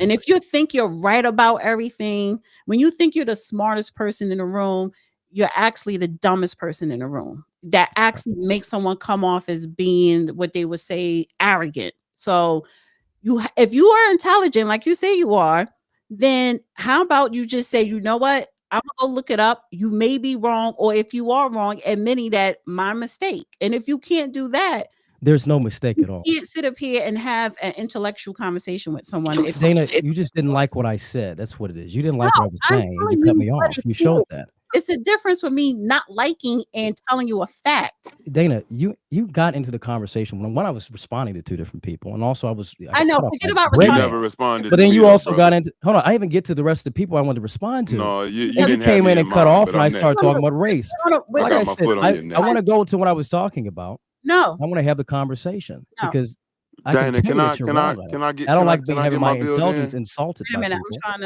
I'm trying And to give him 2 minutes, Dana. It's Like you did okay. that yourself. Give him 90 seconds, Dana. Just let The me only go dissenting behind opinion them here, pause. so I'm acting this way because I know I'm outnumbered. Oh, I'm you're an not older acting dude. no type of way except for a coon, but we listening, I'm brother. a coon now because I have a different perspective. Well, you on things. insulted everybody on the platform, so I didn't insult everyone on the don't platform. pull I your panties to insulted the people side once now. they insulted You've me. been insulting So, everybody on the Bullshit. platform, okay. so we So don't when want to did do I that. insult someone? Please tell me. When did I Carl, insult someone? Carl, I'm Birdman. uncomfortable. Carl, you're Okay. making me uncomfortable. Dana, Okay. can we let him finish so I can go? Let Carl go so I can follow up. What was Carl? I said, listen, I want to. The opposite of Karen. That's Carl. So because I'm bringing up the problem, like I said, I haven't heard anyone to bring up disprove the anything I was topic? saying or anything like that. But okay. Nah, because I'm not even trying to rebuttal. I thought we was passing the baton back around, so I Okay, just so wanted to get my all right, little build in. this Just is give what me I'm my gonna little 2 do. minutes. Andre, honey, I'm gonna give you literally 2 minutes. I'm gonna give Breadman 2 minutes, and then we're gonna get into Trump and DC because that's gonna Thank you, Mama. Thank you, Mama. And I'm ready for that. I'm And ready what for that one too. I'm gonna mute myself and I'm gonna pull up the Thank race you. definition. You can pull up the definition, but you're still Somebody not going started to cover time. the Somebody entire started history. time, please. I Somebody started start already. Carl Anyway, time. I'm gonna. Start This Carl kind of time this is now. kind of showing the favoritism because you're giving me a timer. You're not giving anyone. I thought this was. No, an I'm open giving panel. everybody a time. I'm giving Breadman a timer So too. he Everybody has wants a 7 timer? minutes plus 2. This Breadman, nigga Yeah, wants but 9 listen, minutes. Come on, Carl. I spoke once on, and I got Carl. interrupted, but I'm trying to go anyway. Go ahead, Andre. Go ahead. So when we look at race and we're talking about blacks and whites, that has been socially constructed because what was considered white when the founders wrote the Naturalization Act of 1790 did not include what is white today. It would include Italians, it would include people from the Balkans, mainly Anglo-Saxons, Germans, people from Scandinavia. So this is something that has been spread throughout the last century and expanded upon. When we look at anthropologically throughout history, yes, Arabs would be considered white through genetics. But of course, phenotypically, there are distinctions between that. Black people, right? We would consider Africans black in terms of their phenotypical depiction. But of course, there is a deep separation between Black Americans and Africans. So when we look at race and how they've, and this is something throughout thousands of years, people have always looked at the phenotypical differences among other people and said, this tribe is different from mine. These people are different from these people because of pigmentation, because of hair color, because of the texture of hair, because of the size of different people. We've seen this throughout Asia. We've seen this throughout almost various different places. This is just race realism. And the rejection of this is why we have such a problem in the United States. We're not understanding that race is actually real. It's important, but it shouldn't be something that we put down other people for. So when we look at the entire history of it, you can bring up all the Google statistics because a lot of academics throughout the last 50 years have shown a distinct bias when it comes to looking at race. Race has always been a real thing. There have always been phenotypical distinctions between people, and even on a genetic level. We talk about this all the time when people get race mix. They get together, we look at the health. There are tons of different things that separate us. Now, we live in the modern world. We don't live in the 1790s or the 1840s. We live in the 2020s. I think there needs to be an understanding here in the United States that there are multiple racial groups here, but we're all American, that our identity and culture is shared through centuries of unity and even struggle. And that's what makes us who we are. But we still have to understand that even if we, if say in this way, I always put it in this way, explaining race realism. If aliens came down to Earth and they looked at all the different people, they're going to acknowledge that there is a difference in genetics and difference in phenotype among people. They're not going to sit back and say that, oh, we're one race of people. We're just the human race. No, because there's such a grand distinction between us, a beautiful distinction between us through human development, through human history. That's all been seen. So you can say it's a social construct when it comes to blacks and whites. That's very much true. But genetically, and I'm looking at the comments, genetically, Arabs are considered white. We look at the genetics of, hey, we're considered Negroidic, right? It's something that's very true. There is a genetic difference between these people, and there's a genetic connection with these people. North Africa would be considered mainly white. It's not black. Egyptians were not black. They were Arab, and they were connected to Greeks, which are white. You look at Jews. Jews are their own thing, but they're connected to white people. They're their own group of people, but they're connected. I want to go back to this point as well. Someone said something about the industries with the music. Majority of the music is All right, your time's produced and up. promoted by us. That's what it is. You can That's talk that. bring up the I Jews, but literally yeah, it's gave promoted you by 2 us. minutes. I I'm literally going to gave say you that 2 minutes. I because do I finished at the I 2 think minutes. we have a countdown on here too. Alright, go Cool. ahead, Bradman. You can respond. Wait, I'm sorry, Bradman. I had muted Can you. you, Dana? I can it was me. Sorry. Number one, I want to say salute to Michael J. Fox. Yes, the nigga tried to put us in the time machine. He acknowledged the 1700s and white and black being a social construct created in the 1700s to justify chattel slavery from the Brits to the Americans. This is fact. Before then, every fucking history tells you that religion rules all. No person, no Is that a more bad call thing? themselves black. Excuse me, yo, you're emotional. Pull your panties up. All I How said was much that a time bad you thing? need? All the I'm time in the uncomfortable, world. Carl. I'm uncomfortable. So again, now I gotta start over. Start my time over, No, Dana, if you don't mind. just go Yeah, ahead. because every time we do I this, have I need my Go time. ahead I and need my talk. time started over because the nigga went for Go like ahead. 15 minutes of Go ahead. coonery. Go ahead. Thank Go you. ahead. So salute to Michael J. Fox. He put us in that bum ass time machine, that dirty ass car. But he acknowledged that white and black was created in the 1700s as a social construct to justify slavery from the Western imperialists. I'll generalize it. The Africans, that's why they don't call themselves black now when they come here. The Middle Easterns, they don't call themselves white or black. Religion ruled all, and you need to brush up. And you're a novice. Maybe you don't know no better. I would say that the education system failed you because you have no, you are low IQ when it comes to religion. So the facts state, even as a country nigga from Texas, I can tell you that motherfuckers didn't ignore. I'm sorry, Yeah, Dana. thank Damn. you. Please. Thank you, Dana. Timestamp me, please. I apologize. Real talk. We did not acknowledge each other as colors until the 1700s.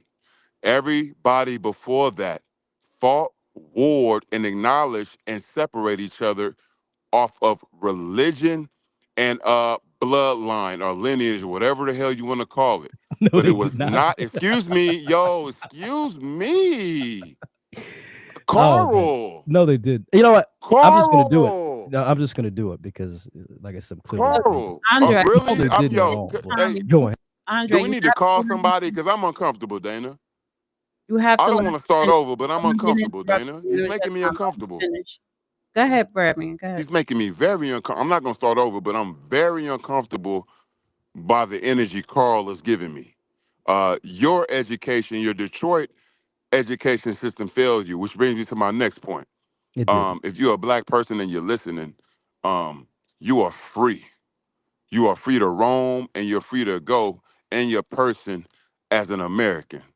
So to sit up here and watch a person give loser statistics like per capita, I just want to make my other Birdman, people that's aware. mathematics. Excuse me. Oh my God. Let me press mute, Dana. Now, I'm gonna interrupt because No, finish up, Birdman. Is bread man? I'm giving Oh, breadcrumbs Brad, and I'm sorry, Carl. Brad. It's okay. It's okay. Brad. Carl. Excuse me. Carl has me extremely uncomfortable. I'm teaching my black people something. This is how you got to treat them. You got me uncomfortable, Carl. So as I would say, as a black man, you are free to roam in your person. That's at least one thing we've established in our community. So if a person decides to stay on top of and stay in an infestation and then complain about it, that's your fault because per capita, if we want to take the loser standpoint, per capita, black people are winning. As I told you earlier, Dana, in the 1980s, only 50% of the black community graduated high school. When you look up 2024, 81% of people coming, 81% of the black community is graduated from high school. When you go to college in the 1980s, only 22% of black people of the black community was able to go to college. When you go to 2024, the numbers don't lie, big coach. This is how you know a lot of people never played at a high level because their coach would tell them that the film don't lie and the numbers don't lie. So 2 out of 8 black people was able to go to college in the 1980s.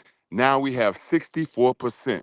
That's almost, let's just say that's 6.5 black people that's graduating college now in 2024 are going to college. Now, again, I'm gonna try to make it light. I'm gonna try to make it light for the people, and I'm almost done, Dana. I fuck with Noah Lyles because Yeah, stop my saying the F young word. bulls, Stop yeah, saying my well, he went like 10 minutes, so I mean, no, but I'm stop not gonna saying hog the the F stage. word. Stop saying the F word. Oh, I'm sorry, I apologize. Timestamp me. I love Noah Lyles. My young bulls love Noah Lyles. I saw a panel of track stars, right? And this goes to the per capita um, comment, and then I'll go to reparations. No, I Um, need you to wrap it up. I'll wrap it up. This goes to the per capita conversation is a loser's conversation. I watched a panel of track stars try to sell to the people that the only reason Noah Lyles won was not because he was faster, but because of the rest of the field finished slower. And this is what we're dealing with in our own community. And my last point would be he is the problem. He said it himself. I'm the only one here, but it's a panel full and an audience full of black people. And this is what I tried to put y'all on earlier, that we handicap ourselves. We got the retardedens, I call them not the Republicans, the retardedens, and then we got the demofags. Well, We I have am been a played. We Republican. Can I? have been I want to played. respond to this. So I think hold No, it's on. I'm not. very I'm not fair. done. I'm not done. I'm not done. I We thought have you the had 2 minutes. You retardedens. said you were going Excuse to me. time homeboy. I got 2 minutes, but Yeah, you know he's going. that's way beyond 2 minutes, and I need to move on to the Trump conversation, y'all. Give me a sec.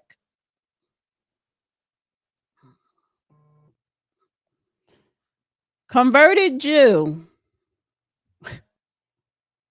converted Jew, and actual Jews. It's a difference. So the actual Jew, a lot of Arabs look like that. And even if an Arab looked like this Jew person over here, the converted Jew, they're still not white. So just a little FYI. But I pulled up the receipts as far as racist social construct, and it was a lot of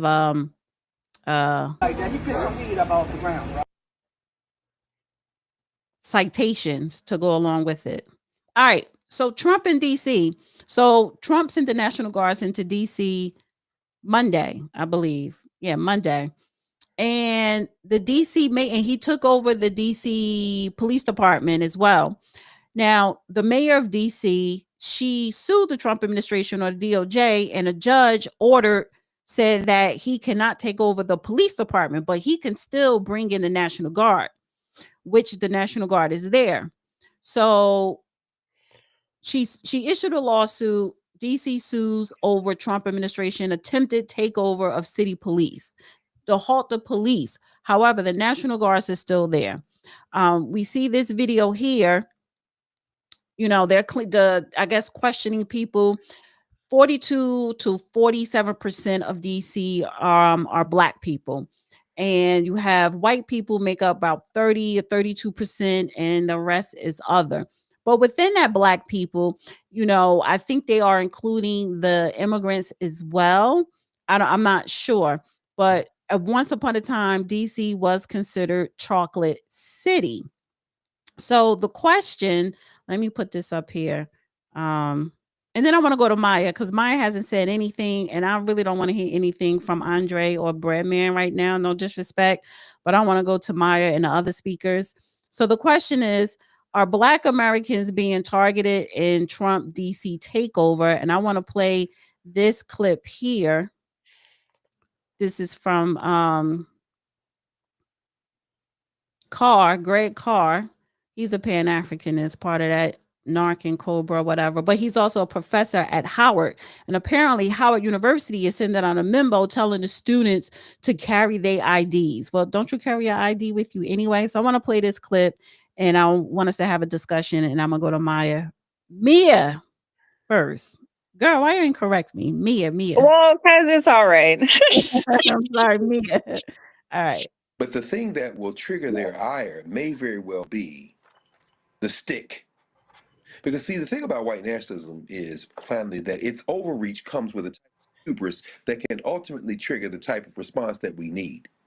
This won't change until black athletes decide to stop going to Texas and Texas A&M. This won't stop until black stop spending money. But see, they won't feel that until a supermajority in Texas, a majority of the federal legislature, like what we're seeing in D.C., starts harassing black people in the streets. We got an email today at Howard University, and I'm still in Egypt, so we return to school next week. But I got my email, checked my email, and here's an email instructing students, faculty, staff, and folks that on Howard University campus to always carry your IDs. Make sure you're in count. That's the South African apartheid bullshit. That is exactly right. And Roland, what you just said, brother, that is where we're headed. And I can't tell, frankly, it's hard for me to contain my enthusiasm. I welcome it. Let me tell you why I welcome it. Nelson Mandela doesn't become the president of South Africa without the Sharpeville massacre, without going to jail for 27 years. There's going to be some pain ahead, and that's where you find the heroic age. We're not going to get out of this without pain. And I really don't think that the handful of moderate Democrats, if the state caucus, black caucus in Texas were to say we're not going, I really don't think that the Democratic Party would still have the gumption not to give them quorum, because there's going to be some punk ass Democrats who are not black who would simply go in there. I think ultimately the only way this is going to be resolved is by direct confrontation. And we have passed the time when we could have used the ballot. And as Malcolm said, it may be another alternative coming up soon that we're going to have to finally face. But when we face that, then we're going to get some change. But I think this moment may be on the verge of passing, brother. See. All right. So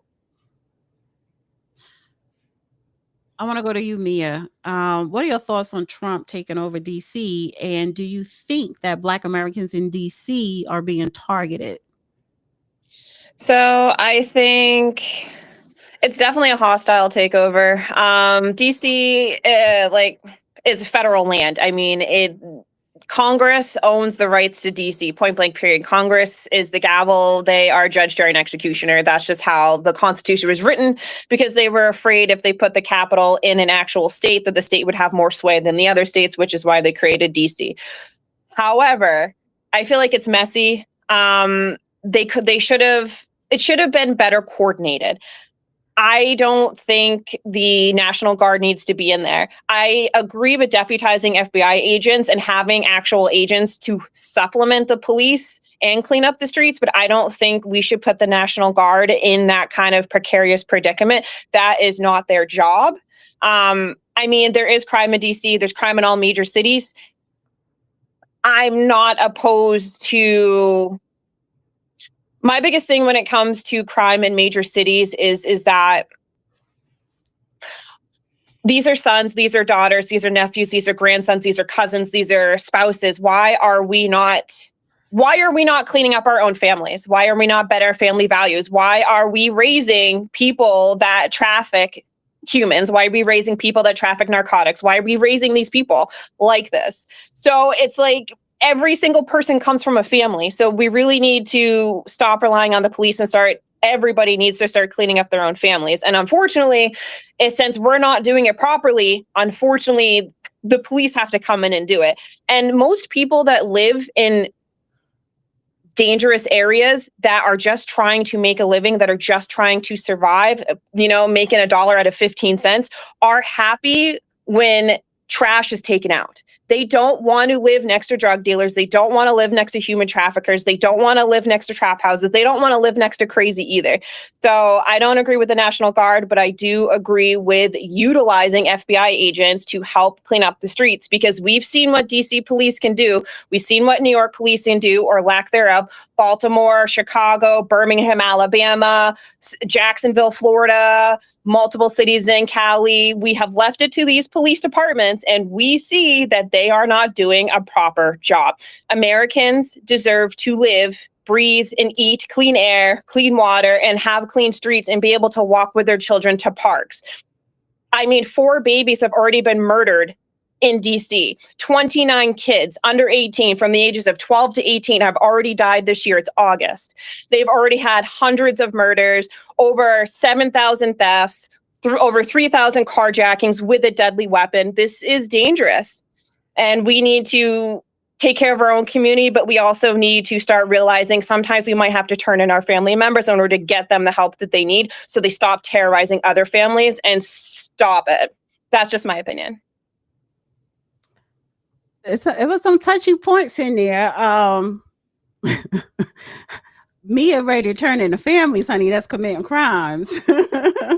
I want to go to either Gavin or Devine. Do you one of y'all want to rebut? Okay, let me just say this. Well, Dana, I don't know if you're aware, but they just had on The Guardian, it was reported that the Trump administration had been scaling back on, they agreed to scale back in part on Pam Bondi's executive order with regards to the MPD, and they've also spoken with the DC mayor, Muriel Bowser, and so forth. I don't know if you were aware of that. I was just reading it right now because there was a court decision. I don't know too. I've been to DC once. I'm aware it is a federal district, is correct. I would say also I'm not a fan necessarily of National Guard coming in. I will say this, and let me just give some people some rights on stuff. Different laws in different areas, of course. There is something called stop and identify laws, of course, in different states and jurisdictions, where there is a requirement if police believe there's reasonable suspicion that someone is committing a crime and so forth, they can stop you and they can ask you for ID. However, part of the detainment is that you can't be detained for a longer period of time or anything like that. It can only be a reasonable amount. I have seen some of these videos. I'm cautious about speaking on some of them because although I've seen some of the videos where it seems like the officers just randomly coming up asking for people for their ID, which is problematic. I don't know the circumstances of how exactly some of those officers came about and once. So my content and comment on this situation is limited.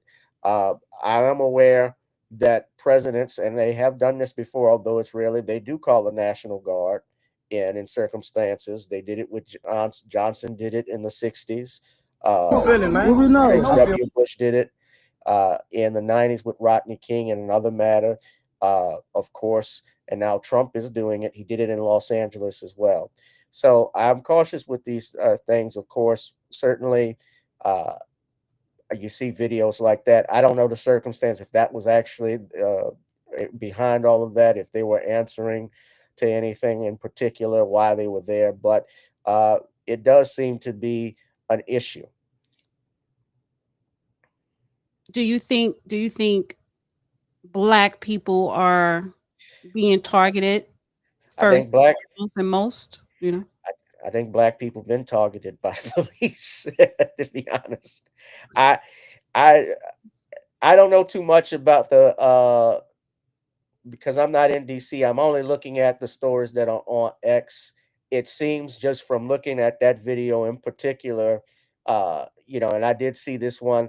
I don't know what the officers were doing, why they were out there, if they got a call for that or anything like that. Clearly, it doesn't look like they had a warrant. You didn't see it from the video, which a warrant would allow someone the police, if they have it detailed and described, to go in there. Of course, there is such a thing as warrantless exceptions that cops can even go into a home. The Fourth Amendment always applies, but keep in mind, but keep in mind something too, Dana.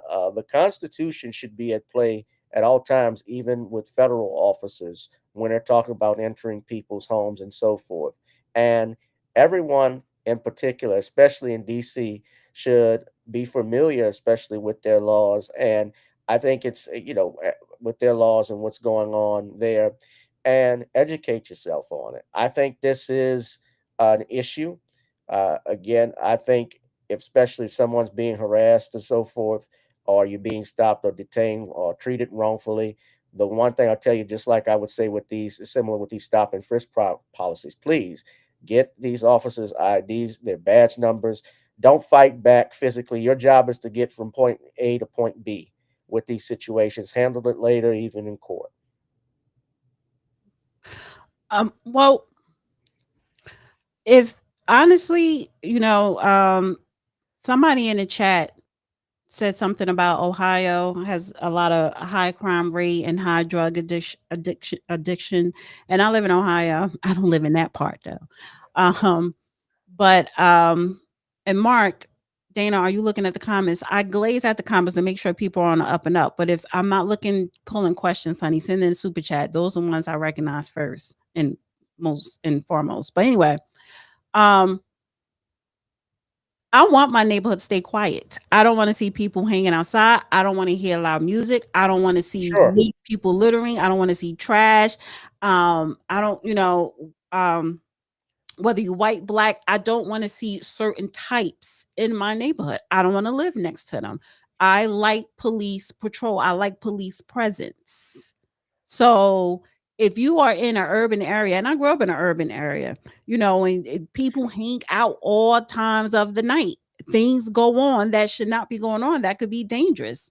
But majority of the people that live in urban areas, they are good people. And they have kids. They want to get up. They want to go to work. They don't have to worry about anybody getting shot or, hearing shots or being robbed or nothing like that. So for me personally, if I know I've been in a high crime area, for a minute, whatever the reason may be, crime is crime. And then now you're bringing in extra hands, such as whether it's the DEA or the National Guard. When you bring in those type of people behave differently. You're not going to see people hanging out, drinking, smoking, selling drugs, shooting or whatever. That will cease. So I want to see police presence if I know I'm living in a crime-ridden area. I don't have a problem with that. And if I'm not, like where I live at now is quiet, I want to maintain that. So the question this question could be a little bit tricky. Are Black Americans being targeted? But just sitting down on your porch on your porch step is not a crime. That's not criminal. So when I saw the video, there's another video I saw where the cops just randomly came up to the brothers and asked for their ID. That was what was problematic. What I saw. Now I don't know why the officers, if they're just walking around, fine, but stopping them, asking them for ID. And I'm not familiar with DC's per se, if there is a stop and identify statute, but I just think, yeah, that's not a crime that they were doing if they're just sitting there talking. Right. Can I say something? DC is not stopping frisk. I would like to give my input as well. Go ahead, Mia, and then I'll go to Andre and Breadman. Yeah, so I was just gonna say that I was watching. I'll go to Devine after Mia. Go ahead. I was going to say, I did watch some interesting videos on TikTok and YouTube where, as Danny, you were saying, when there is a heavier police presence, crime seems to slow down and cease. And this person had taken, the view of their street, as you could, view of their street from a month ago to yesterday. And then they did today. And it was like night and day. There was no defecation on the sides. There was no anything crazy. Shootings have been down. I mean, everything is down now that they have increased the police presence in some of the worst areas or worst streets. So, I mean, it is having the effect that it needs to have. Like, the effect is Americans, especially Black Americans in these neighborhoods, should be able to be outside and have a cigarette on their stoop without catching a bullet. Their children should be able to enjoy. Their children should be able to enjoy being outside with them without catching a bullet. I mean, our kids deserve to get air. I mean, they deserve to be able to walk to the park without their parents having to fret and having to constantly duck and walk over defecation on the streets or anything like that. So, I mean, it's not really fair to these kids, and it's not really fair to people that are just trying to live, because people need to stop treating us like we're a monolith. 99% of us are just trying to live. We're trying to survive. We're trying to make $1 out of 15 cents. We're paying our bills, and we're just trying to survive. And it is only that 1% that's ruining it for everybody else. And to be honest, I hope the police take out that 1%, because honest people live in disenfranchised areas and they deserve the chance to survive and be outside with their children. They shouldn't have to keep their kids in the house attached to a screen, which makes it even worse. And then now they have a bunch of medical diagnoses they probably wouldn't have had, but they can't go outside because it's way too freaking dangerous. I mean, 29 kids in August so far, 29 kids, including the 4 infants, have died in DC from stray bullets, and they were all Black kids. They're dying in the streets. So something needs to be done, and we need to save our youth. And if we don't start now, then when are we going to start? Devine? Yeah, I would love to see that stat that Mia is citing. I would love to see that. So that's one. Two, what I would say is, to answer your question directly, are the police targeting Black Americans? At this point, we don't know, right? What we do know is that the majority of the videos that are coming out are of them policing and or harassing Black people in DC. Now, I think there's a couple of things happening at the same time, right? Because just, I think roughly 2 years ago, there's a video of Mayor Bowser asking for the National Guard to come in, but to be under her control, right? So let's not act like this was an invention or creation of the right wing or Trump. Okay. Right? So they were both asking for this, right? So let's, them, and that's my issue with the Democrats trying to paint this as, oh, it's white supremacy that they even put them in. And now Bowser was just asking for them roughly 2 years ago under Biden. So let's cut that narrative out. And so that could also be why most of the videos that are coming out are of them harassing folks that look like us, because that's the narrative that they want to paint already. As soon as these videos start to come out, again, those same gatekeepers that we've been talking about tonight, they are the ones, like the role, just like the video you just played. They're the main ones coming out. Look at this. This is so horrible. It's talking about slave papers, and they're conflating what's happening now with this with the legacy of what happened to our people in this country to create the outrage, to try to then invoke us to come out as a collective to then fight for this Democrat agenda. So there's a number of things going on at the same time. Now, what I will say, as a resident of a state that had stop and frisk for a very long time before it was ruled unconstitutional, if what I would like to see are all the videos of these same National Guardsmen in white neighborhoods, asking them for their IDs, making sure that nothing's going on the cul-de-sac. You know what I'm saying? Making sure they're not selling any drugs in their communities, in their parks, because we understand that our community historically has been over-policed. And so when you have this concept of broken window policing, you find crime, right? And so what has happened is that our community has a history of being over-policed. But like I said, if Mia has that stat with those, kids are getting gunned down in the street, I would definitely love to see that, because that's definitely something that needs to be addressed. I know with the stat that I saw, I think there were about 100, like a little bit over 100 homicides last year, or in 2024. So that doesn't scream emergency to me. Obviously, no one should die. And I think you need emergency powers to invoke what Trump has done with the National Guard in, federal, in Washington, D.C. But that's beside the point. To the question of targeting, like I said, in New York City, where stop and frisk was implemented, it was shown that they specifically and intentionally and purposely targeted Black Americans and Latinos in New York for the stop and frisk initiative. So they were not stopping and frisking everybody. They were not stopping and frisking people at random. It was racially motivated. And they had a particular objective to stop and frisk Black Americans and Hispanics. And in fact, there was an audio that came out with a Black American officer that had some issues with the way in which they were trying to implement it. And he had stopped, I believe, he stopped and frisked a white person that had hopped the train. And his lieutenant or sergeant told him, no, that's not who we're trying to stop and frisk, right? Don't frisk them.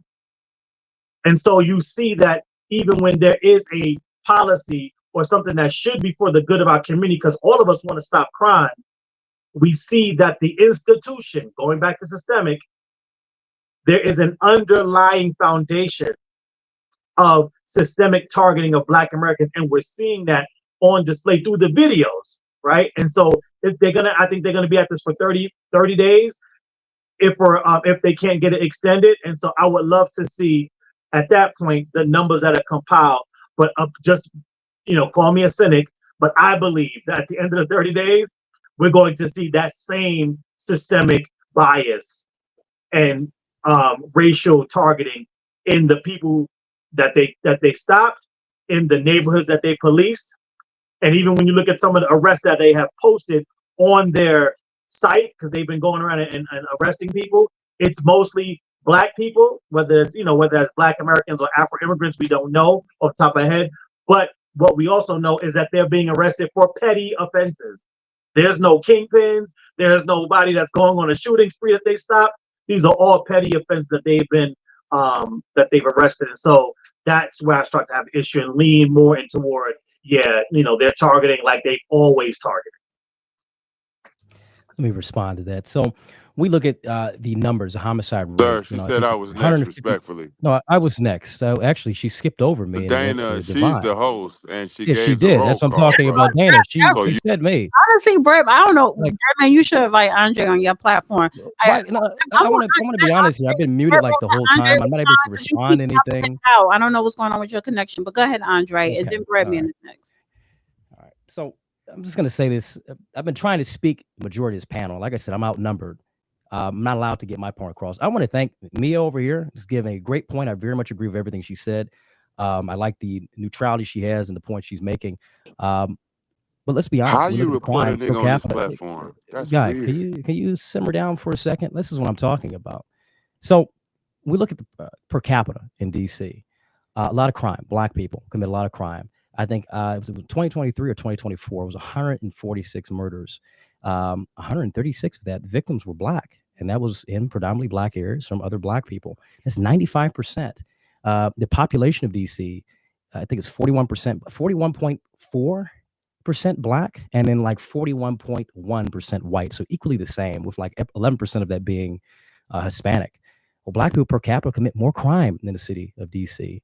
And a lot of homicides, a lot of poor education, a lot of things that we're doing to ourselves. So we talk about the historical, well, they're over police. Well, because we commit more crime in our areas, because we glorify it in our music, we glorify it in education. We think that being educated is being white. And I know a lot of you sitting here telling me that I'm uneducated because you disagree with what I'm bringing up, but I did see someone bring up the fact that Jews are Black, apparently, is Hebrew Israelite nonsense. Talk about my education, but that's extremely idiotic to even say that Jews are Black. Okay, hold up. I didn't even say. But I'm not talking about you, Gavin. I'm talking about the host. I want to be able to. Second time you've disrespected. Hold on. I want to be able to respond. Can I not? This is about the second time he's done it. And okay, so I didn't know he was referring to you. I'm thinking he's speaking in general, but you have taken. No, it's the third time he said it. Well, you have said things towards Gavin that is disrespectful, and he has not once said anything disrespectful. If you disagree, that's one thing. But when somebody says that you're not educated, you get offended. But you actually said, or I'm gonna unmute you in a minute, but you actually, when you said a failed politician, you taking several shots at Gavin. Dana, no, I can speak. I appreciate it. I can speak myself. No, you said when I brought up the 400 years, which is true, that it was idiotic that I even brought it up.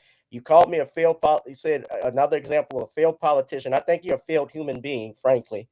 The stuff that you said, you got up here, you've lied.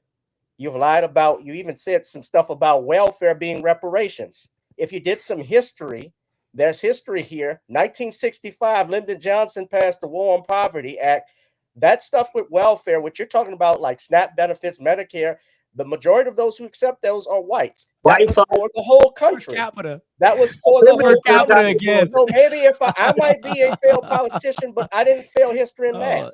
Dude, I'm not failing history and math. I said per capita. You guys said it's a loser. I didn't lie about anything. I didn't lie about anything. I'm not a liar. He's a loser. You have not done anything successful politically. Okay, like I said, this is why I'm aggressive. This is why I'm aggressive. Well, I was next, so let him hurry and even the host. That's why I'm being aggressive. You've been reporting me, Dana. Because I'm against an entire panel of people. Okay. He's the only one here. He's been reporting me. Yeah, go ahead, brother. I've been quiet for the most part. I let him talk. You lied. You lied and you insulted me. I don't want him to report you too. I didn't know that you could report Yeah. people and get them cammed down on an off-grid platform. But this is a new. What do you mean? We've reached a new height. But let me know when it's my turn, Damon. Hold on, Brad man. What do you mean report people? Yo, my G. I've been coming up and getting cammed down approximately 20 times within the last 10 minutes. And I see. I don't. That's your connection. That has nothing to do with somebody. It ain't my connection because it only talk when you know who started. It's your connection. So you're saying I'm reporting just let me you? know Are when you it's my being this time. sensitive? I'm reporting you. I'm about to come to you, Is Brad. that what you're thinking I'm doing? I'm reporting you? Just let me know when it's my time. I will. I want to continue speaking, but someone cut me off because, like I said, outnumbered again. So the reason why, and I'm gonna say this, Gavin, if you cannot take criticism as a wannabe politician, then you have failed. You cannot take any criticism, and you want to say it's a lie. It's not a lie at all. So we look at reparations. Yes, most certainly is. Well, it is most certainly. Welfare is a part of that. No, you want to sit back and say I'm stupid. That's why I say so white folks getting reparations. And guess what? Black people per capita receive more reparations. They're more likely to be on reparations than anyone else. That's how are white folks getting EBT cards as reparations? You make getting no sense, EBT. Carl. Like 30% of whites are getting. 70% of whites are getting. That's different compared to 60% of black people. Have you been to West Virginia? Leave Detroit. I've been to West Virginia. Is not money. West Virginia does not compare to Detroit. Guys, hold on. I got a question, Andre, and this question is for Andre. Andre, can you please tell me the definition of per capita? I don't know. I unmuted you. Go ahead. No, you did not. You just now unmuted me. Yeah. So we're looking at per head, per person. We compare this when we're looking at GDP in terms of population. You can break it down. It just really comes to an average. On average, the people have this going on. On average, they're doing this. That's just mathematics. It's something that's taught all around. We're comparing nations and populations. That's what people do within money, within business. So going back to education. It's another time you guys brought up education. Wait, Andre. I want to go back. Hold on. Because I asked you, they tell me the definition of per capita. Gavin, did he tell me the definition? Devine, you didn't give me the definition. Yes, I did. What does per capita mean? I just told you. Per head, per person. This is what per capita goes back to Latin. Goes back to Latin root. That is the definition. When we look at per capita, it breaks it down per population, comparing two populations. On average, it gives you an average of, hey, these people over here. We look at crime. I can bring this up right now for DC since this is a topic. Black victims, 443 in 2023. 136 of them homicide victims, 95%. Per capita, the rate for that is 46 per 100,000. Compared to whites, 1.3 per 100,000. Compared to Hispanics, 5 per 100,000. So that's the entire function of per capita. And black people don't want to look at that. I said what the definition is. You don't accept it, just like you said that Jews are black and you didn't like the racism. And that's another lie. All these things. Never said Jews were black. I'm not talking to you, Gavin. I'm talking to the host. No one's talking to you. I'm talking to the host. Let me tell you this. My interaction with you is very limited compared to the host. I'm not talking to you, Gavin. You're irrelevant to me. I'm looking at the host right now. I'm engaging with the host. When I was talking about the record no, I was not. And I said, and you pointed to I was talking to the host that brought up an infographic saying that Jews were actually black. I'm not talking about you. I already dealt with that because we know that. Guess what? Black culture with black people. Andre, what are you talking? Say this, Gavin. When you run for office, I might come down there and protest like I've done. Stay on topic, Andre. Yeah, you'll be the I'm on topic. I've been on topic the whole time, but every time I speak, you guys interrupt and you get angry when I say something. That's why I'm keeping the energy and I'm moving in the direction that I want to. Because at this point, I'm not really seeing myself as a guest, but more of a dissenting voice, and I like that. I'm a troll because I'm talking about the issues. No, you're a troll because you sit up here. No, you're a troll because you sit. I'm a troll because I have a different perspective on things. I didn't lie about anything. And let me tell you this. Like I said, Gavin, if you can't take disrespect as a politician, you are a weak and failed politician. That's what I'm telling you. That's a fact. You cannot take. You seem like a very weak person. I wouldn't want you in office representing me. That's why I called you weak. If you couldn't take that, that was my test to you. You could not do that. You just lied. You cannot do that. You insulted. No, I didn't lie at all. I would say if you can't even take criticism. As a wannabe politician, you are going to fail, my friend, and that's why I said you tried to disrespect me. You disrespected me multiple occasions. You called me out of my name. You insulted me. No, don't unmute his mic. It's okay. Don't unmute your mic. I muted him. Can anybody hear me? I've been waiting patiently. Why can't we have the back and forth? Why can't we have the back and forth? Why can't we do the back and forth? I've been waiting patiently. Bradman, you keep coming in and popping out, and I'm not doing that. And no one is. It's your connection. It's not someone reporting you, because they can't report you because you're not live on your channel. It's something with the connection where you popping in, popping out. That's why. Dana, can you hear me? Yes or no? Yes, I can hear you when you come So in. can you tell me that I'm next so I can stop popping in and popping out? That's all I need to know. Go ahead and talk, Brad, man. No, I'll wait. I'll wait. No, you got to pop out again. So go ahead. Oh my God. Yo, this is crazy because I didn't want to get too far off of topics. I see like the whole deflection, the oopty wop, when we talking about DC, because we're getting away from that. And I pulled up my notes. If you can't hear me, let me know. If you We can't hear you now. No, I don't know. you can hear me now, right? You can hear me now, right? I can hear you now. It's not. I'm telling you, it's your connection, Brad, man. What's going on? Okay, can you hear me? Yes or no? I can hear you. So again, I'm just answering to the lady because she dropped gems about DC being, federal ground and really how the Constitution works. And she taught me something that I didn't even know. That's a gem, and that's why the young ladies are necessary. She said, "I will be the buffer." Although I don't agree with everything she said, she brought education, and just look up DC because she dropped gems on why Donald Trump was able to hit the black community with the oopty wop. He been working on this shit for 2 months because his own base wants the Epstein files. And the black community was the only people silly enough to bite the cheese. Yes? Let me move on. The only rebuttal I would have to her is that you could take all the crime, you want off the DC streets, but it was a white man that slapped a federal agent in the face with a salami with a salami sandwich. That's a fact. So you could get rid of us all you want, but it's only a white person that has been charged for a federal crime for assaulting a federal agent. Number two, I didn't have a problem with the federal agents, the national troops. Nigga, I don't give a damn because that is Donald Trump's backyard. He can be Kim Un-jun tomorrow and put on a whole parade, call in the whole military because that is his backyard. And he did this again to distract people from his pedophilic behavior or history. A lot of people want to run from this, but his base is not. It's only black people that are saving Donald Trump because they shucking and jiving. Third point, if you are black, you are a freed man. You could starve DC right now. There's nothing stopping you, regardless of what you hear people up here talking about. Excuse me, look, because you stay in Detroit and you're stuck there. I'm not But stuck. most, excuse me, a hit Just go dog ahead will and holler. finish. I'm A muting up. hit dog will holler. Most 80% of black people can get up and move anytime they want. This is a poor minority that cry, bitch, and complain. So I didn't have no issues. And salute to the brother that came up and talked about the Constitution and how things really work. But if you're a black person, you can get up and move at any time. You can catch a one-way bus ticket to your new life. You don't have to be like other people up here, stuck in a situation, crying, bitching, and complaining because we are high-level competitors. We are winning, and you are a superhero if you are still here. It's only a minority that slooge off of negativity and thrive off of negativity. They know nothing else.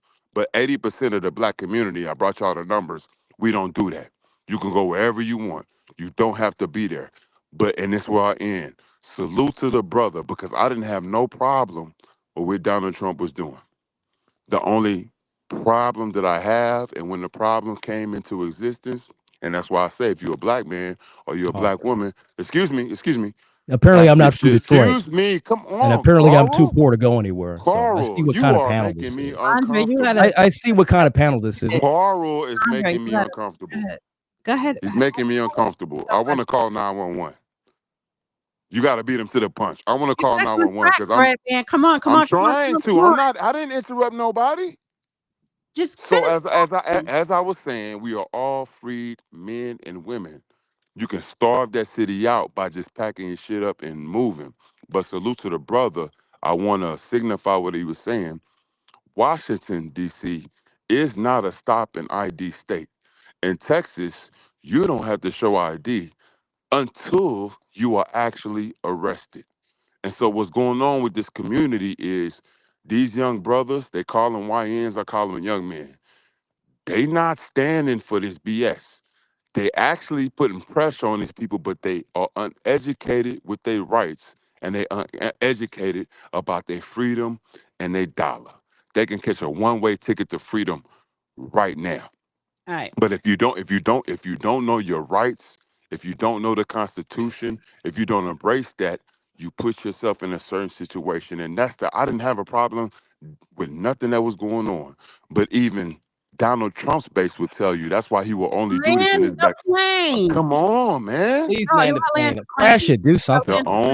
You let this coon talk for 10 No, minutes. I It's did a not. fact, Goes bro. the The coon. line, I haven't been able to don't talk lie. at all. The problem is, and this is the problem that I'm having, you're focused on somebody interrupted, and instead of you getting back to your point, you're like, stop interrupting me, you're being annoying, and you're taking up your time, and then you want to go and finish your point, and we're on a time frame here. So everybody lands it's like between you and Andre, y'all don't know how to land the plane and get to the point. Y'all so caught up. You interrupted me. You caught up on the wrong things right about now, and I'm being very patient for a reason. So I think that was it. Are we really doing this? Yes, and I can't believe you're still talking. Like, come on. I'm gonna go around and everybody will get like their closing remarks. So I'm like, it's not that hard. It's really not. It's really not that hard. I was trying to bring in something else. I'm not gonna have time to bring in the other part. I'll do that. It's your show. Go ahead and do it. I wanted to bring in another clip. And I'm just tired of like the back and forth. So I'm gonna bring in this last clip. Let me share this. Yeah. So I put this up on my show on Wednesday. And I want to play this and I want to go to Devine, then Mia, Andre briefly, and then Gavin. Actually going to Africa tomorrow. Yeah, tomorrow. We're going to tomorrow. Africa. Yeah. Y'all going to Ghana again? We're going to Benin, Yeah. Okay. and then we're going to Ivory Coast. What y'all doing out there? We got invited by the government of Benin. Yeah. You know, I don't know if you saw, but they recently, Sierra got citizenship. Yes. Yeah. So they really want to, that's the crazy thing. That's the crazy thing about, like, there's a big notion of, like, Africans don't like black people from America. Mm-hmm. That's not true. Like, of course you're going to find one or two people, but, like, they, like, how can we tap in with y'all? How can we, like, attract more people? How we can attract more investment? Like, how can we get more tourism? Like, this is something that these governments are actively trying to do. Ghana did a great job of it, but they're not the only country. We went to Rwanda. We went to Kenya. We're going to Benin. We're going to Ivory Coast. This is all invitations from private sector and the public sector Nice. saying, like, look, we understand the power that you guys have in America as far as on a cultural side and economic side as well. Come, like, work with us. Like, we want to have you guys here. So I just want to dispel that rumor, because that's something that has been permeated of, like, they don't even like us. They don't even like black Americans. Like, Not true. Yeah. that's not true. Yeah, it's crazy. So those trips that he's talking about, while we were there, people were trying to invite us to their country. So Uganda was on the list. South Africa was on the list. They saw that we were coming there and they respect us from the platform that we built in America. And they're like, you guys are here for business. And we want people to know that there's business taking place. So when we were in Rwanda, wait, we've never even seen this before, right? Nobody's ever talked about Rwanda. All we think about is the movie that we know in the 90s. And then you get there, it's the safest, it's the cleanest place. And I'm like, wait, how come people don't know what's happening here, right? Then we go to Kenya, it's the same thing. Now, Benin, it's their Independence Day. The president's like, you guys need to come. The Sierra thing happened last week, but they're like, I want you to see what Independence Day looks like here. I want y'all to be a part of it, and I want y'all to show people that there's business here. Same thing in Ivory Coast. This was somebody in the business world that's like, I love these guys. Can they come while they're on this side of the country, side of the world? And we're like, of course, we're here. Let's do it. And mind you, these aren't even English-speaking countries. They speak French. All right. What are you guys' thoughts on that? Because for me, and this is just brief because I mentioned this on Wednesday, they're talking about individuals. They're not talking about Black Americans as a collective. Different countries in Africa, when they say, oh, they want Black Americans to come there, they only want people with money and celebrities. They don't want the average middle class Black American. And why would we go, right? And if you are going to do business with Africa as a business person and as an entrepreneur, if you have a business and, you know, whether it's setting up infrastructure or trade, that's great.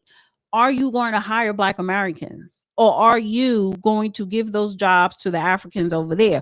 Are you going to bring that money back to America to help uplift the Black community? And if you're not doing those things, I'm definitely don't agree and, you know, don't care too much for that. So I want to get you guys thoughts. Who did I say first? Devine? Go ahead. Yeah, this actually kind of goes to something that Andre said. Surprisingly, when he talked about the individuals that come over to different groups, and he talked about, oh, well, these Africans come over and these other immigrant groups come over and they succeed, right? So in the clip, what he said was that was most profound to me, in my opinion, is when he talked about, he said, yeah, you know, people say Africans don't like Black Americans. It's not about like, first of all. But secondly, he said, no, that's not true. The government said, so he's talking about the governments of these African countries in the same way in which the government of our country are dealing with these population groups. And so the reason why, again, you know, that's one of the tropes that comes out of those right-wing think tanks and you know, their talking points is about, oh, how these immigrant groups come over and have success. One of the great things that Trump did was he exposed the U.S. aid money, right? And so we saw how many different groups and how many immigrant groups were getting money and getting propped up by that U.S. aid hustle. So this idea that we just come here, we work hard, and we just, you know, we don't get handed anything. We just work hard, and that's how we get what we get. We already know that's not true, right? So we can throw that talking point in the garbage. But I'm bringing that up because, like you just said, it's not about personal interactions. That government didn't say, hey, we want all these personal Black Americans to come over. We want all these Black American individuals to come over. No, what he said was, we want you guys to come over because you are doing business, and we believe and we know that you will be able to attract other individuals that we could possibly make money off of with tourism, right? And that's really what the crux of this is. But then it gets painted like on a social show, like the Breakfast Club, as, oh no, they want unity with us and they like us. It's all good. No, they like our dollar, right? They like us being fuel for their economic engine. And it's the same reason why you have the talking point from Andre and those of his ilk. That's why those immigrant groups are brought over and then elevated on top of us, because we, for so long, and what's still the default status, in my opinion, of this country, is that we are what they would like to create and make into and force into a permanent underclass. So you bring these other groups in, you stack them on top of us, and then we just become nothing more than consumer fuel. And other countries understand that, they see that, and that's what they're talking about when they say, oh, we want you to come over. It's why, you know, with the whole thing with Benin, you get the celebrities, you get a Ciara, you get a Ludacris in Gabon, you know, you get a Michael Jai White being made a chief in Ghana. These are all people that have some level of influence in the Black American community, and these governments and these institutions on the continent are hoping that if we can get these people to be our spokespeople, if we can get them to be our quote unquote mascot for what we're trying to push, then they'll get more of the masses to buy in. In fact, this is something that has not been confirmed by me through research, so I won't say that it definitely took them out of bankruptcy, but it was at one point the Ghanaian government was in, you know, monetary straits, and that year of return in 2019 was a large contributing factor to get them back on track financially because of how they utilized Black celebrity and other people of influence to then influence all these different tours. And then obviously you get the whole, again, back to the gatekeepers, the Pan-Africans that are also peddling this tourism and these trips to reconnect with your roots, and it's all just a big money grab. Mia. What's up? What are your thoughts on that, on a video clip? I mean, I can tell you with abject honesty, I ain't going nowhere. My garden is doing good. My mortgage is paid. I am not going back to the continent that sold us more than the white people stole us. Why do I want to go back to a place and start over? And don't get me wrong, I understand there's a lot of beautiful cities. I am friends with a bunch of Kenyans. Ethiopia is beautiful. It's where Christianity started. Don't get me wrong. I give them their dues. But like I said, this garden is thriving. My mortgage is paid. The ground here holds the bones of my family, and I am going absolutely nowhere. They are trying to steal my money. They are trying to grift me, and I don't care. I'd rather work on my community here. And to be honest, it seems kind of weird that any Americans would want to go back to Africa. They literally sold us to the white man to bring us over on boats, and most of us didn't even make it. So why do we want to go back there? They've already proven through history they don't give a fuck about us, excuse my French. So we shouldn't give a care about them. I'm not saying I want to split us apart, that we shouldn't work together. I'm not saying that at all, but I am saying when they talk about wanting Americans to go back there, they want us to bring the US dollar and our assets over there so they can leech off of that and use that as collateral to lift up their countries through their bad, piss poor management. And we don't even want to get into their piss poor management because they don't even understand what maintenance is. But I'll land my plane with there. I'm not going nowhere. I'm staying here. My tomato plants are doing good. Gavin. I can go last, Dana. Oh, that's right. I did say Andre, then you. Go ahead, Andre. Sorry.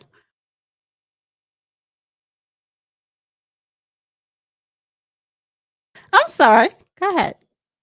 Go hot. I think we learned from 2005 we're not going to trust the Nigerian scammers anymore. So I think we're good on that. Yeah, I'm not going back to Africa to starve and be in the river huts. And he's talking about Rwanda. They just had an entire war with the Congo, M23. So I don't know what he's talking about. It's safe and clean over there. I mean, kick rocks. This is America. You know, Black Americans have the most wealth, the most success academically. We have everything here. Why would I want to go to another continent and start over when we have everything here? I mean, I'm not doing that. If they want to come over here and try to make something happen, then that's on them. But at the end of the day, we're to stay here and make our own things happen. Now, I want to get back to a point that Devine made. Wait, hold on for a second, Andre. Hold on. I gotta get on you a little bit. Why can't I say? Come on, can I finish my damn point? You don't interrupt anybody else. I saw your face expression. Number one, you said you don't want to go back there. First, Rwanda, they did a 360. They wiped clean of that genocide as if it never happened, which is kind of messed up. But anyway, you set up here and glorify immigrants, how they are this and that. I did not glorify immigrants. Know where these people come from, particularly in Africa. I didn't glorify immigrants at all. And then you just said, oh, Black Americans, we have all the wealth and stuff here, but then you've been kicking the backs of Black Americans in. No, I have not. So because let me tell you this, right? Let me tell you this. And it's funny that you interrupt me, but you haven't interrupted anybody else. Like I said, the only dissenting opinion here. That victim. I'm not playing the victim. I'm just calling it is. Don't do that. I'm saying that what it is. We're looking at what's going on. So you acknowledge that it's happening. Because I have not been able to speak as long as Bread Man or others. Anytime I say something that you disagree with, hold on. Anytime you say something I you disagree with, you interrupt and other people interrupt. You've been to start. I'm going to continue. I'm going to go back onto what I was saying because you just said something that's not true. There's been a lot of lies about me tonight when it comes to this, about my education, about me not being from Detroit or me being an immigrant. I've seen in the chat. So we're going to play this since we're about the end. I don't give a damn about the immigrant. I'm an American at the end of the day. Now, while I acknowledge that these people are coming over here and doing better, I've served with a lot of people who are immigrants who perform better than blacks and whites. Comes physically, when it came to the PT test, when it came to just focusing on school and taking advantage of those resources in front of them. Yeah, they do. Statistically, immigrants do better on testing than black people do. That is something very fucking true. Excuse my French. Now, I'm going to call out the problems within the black community because we need to, because we've been holding black people's hand and making them feel comfortable about everything and talk about all the positivity when we fail as a community. We fail in every way, shape, and form. We talk about education. Someone brought up education. The average SAT score. We talk about, more black people are going and graduating. And yeah, from failing black schools, when the average SAT score in a lot of these places is subpar to, it's close to Native Americans, which is, they have a worse socioeconomic position than anyone else. We don't want to talk about that. We want to kind of complain about our own selves all damn day. So I'm not sitting here glazing the immigrants. I'm very anti-immigrant. I'm for mass deportations. I'm for a 50-year moratorium on legal immigration so we can focus on our own people here in the United States as an American nationalist. So I don't care about what's going on over there. However, I will acknowledge when these people come over here and they are successful. I've met plenty of successful immigrants. I've met plenty of successful Black Americans. I've served with many, and I've worked and done business with a few. I'm proud of seeing that. I can acknowledge these things as they exist. I can acknowledge two things at once. I'm not going to sit back and say, oh, these people are just, they're all the same. I'm not going to work in that way. You may do that with white people and everyone else, but I don't think like that. So I want to acknowledge there's a class and an age gap here on this panel. And it's obvious. And this is the problem we have in the Black community. We have older Black people that are off the rocker, that should be on the pills and in the retirement home, that have no understanding of reality, have no understanding of the world. Their understanding of the Constitution of politics is very limited. And it's quite sad that these are our leaders. These are the people who are going to be leading us in the next 10 or 20 years. But hopefully that ends. We've got Gen Z and the latter part of millennials that are coming up, and we're very radical about solving these problems. We're very aggressive about solving everything that we can within the Black community and the United States as a whole. So at the end of the day, I know I'm right and I know I'll win, and I'll be confident and arrogant that until death, as I've always been. For the last 6 months, I've been gaining 70 million views on TikTok and about 10, 15 million views on Instagram talking about the problems in the Black community. We're going to continue to do that and continue to be harsh and aggressive towards people like this on this panel. They've sprouted nothing but pseudoscience and garbage and so on. So yeah, there we go. White supremacists have huge followings too. I just want to make that clear. You're spouting off your views. That don't mean you're right. That just means you found your tribe. My tribe is mainly Black people. A lot of Black people watch my content. I bet they do. There's a lot of right-wing Black folks in the not right wing. I'm not. Let me tell you this. I'm far right, but I'm not a Black conservative. I'm a nationalist. But there's a lot of Black people, normal people that watch my content. Devine. We have proven tonight. You spout the same right-wing talking points as white supremacists, brother. What's wrong with What's wrong with being right-wing? Tell me what's wrong with being right-wing. It's not age. It's not a generation gap. What's wrong with being right-wing? As your predecessors. What's wrong with being right-wing? Tell me that. No, there's nothing wrong with being right-wing. America's a right-wing country. We're more right-wing than anyone else in the Western world. Very different. Right-wing is okay. It doesn't matter. You know, I don't down anybody for whether they're right-wing or left-wing. You're talking about right-wing. You're spouting right-wing white supremacists talking points. I mentioned per capita and crime. Those are statistics that are valid and can be looked at by anyone. Like Breadman said, per capita is a loser's talking point. No, it's not a loser's talking. It's mathematics. Guess what? Per capita, 100% of women have all the babies. Why is that? Because biologically, that's why they can have babies. What are you talking about? That's not the same as crime and education. Capita only works when it's a equal. That's a dumb comparison. Outcome. Yes, it is. So what you just said is a dumb comparison. You compare women having children. Why do you always call stuff dumb? Because that's what it is. I'm being honest. It's dumb. It's stupid. Why would you sit back and say that? Why? I don't understand. They really believe that, like you said, they really they're the smartest people in the room in any group that they're in. These people are morons. They all spout the same things, but they think they're smart. They all think they're independent thinkers, but they all say the same exact thing. That's why I knew he was going to say reparations is welfare. Why? Because everybody on that side of the line says reparations is welfare. Like nothing he's saying is original. Nothing he's saying is nothing we haven't heard before, right? And to bring this point home, because he said something earlier and I wanted to correct it. He said there's no systemic racism because guess what? We are able to talk how we want to talk, and we have Black neighborhoods that are ran by Black people. Guess when we also had that? Guess when we were able to talk about white supremacy and talk about it boldly and in person? During Jim Crow, during the times of Frederick Douglass, during the 1910s and before that when they were destroyed. So we always had these communities and we always been able to speak truth to power. That doesn't mean white supremacy didn't exist then. I hope you wouldn't say that. See, this stick is old, right? It's all full of debunked talking points and none of it is original. And so for him to have, I got 70 million views. Yeah, there's a lot of white supremacists in this country. Like there are. It just is what it is. So you have a particular base of people that like your stuff.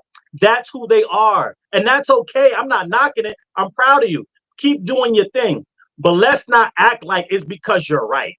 Let's not act like because you're so smart. Let's not act like it's because you're educated. Because you're saying the same shit that everybody else is saying that came before you. That's all. You're not muted, Andre. What are you talking about? You're not. You muted yourself. You're not muted.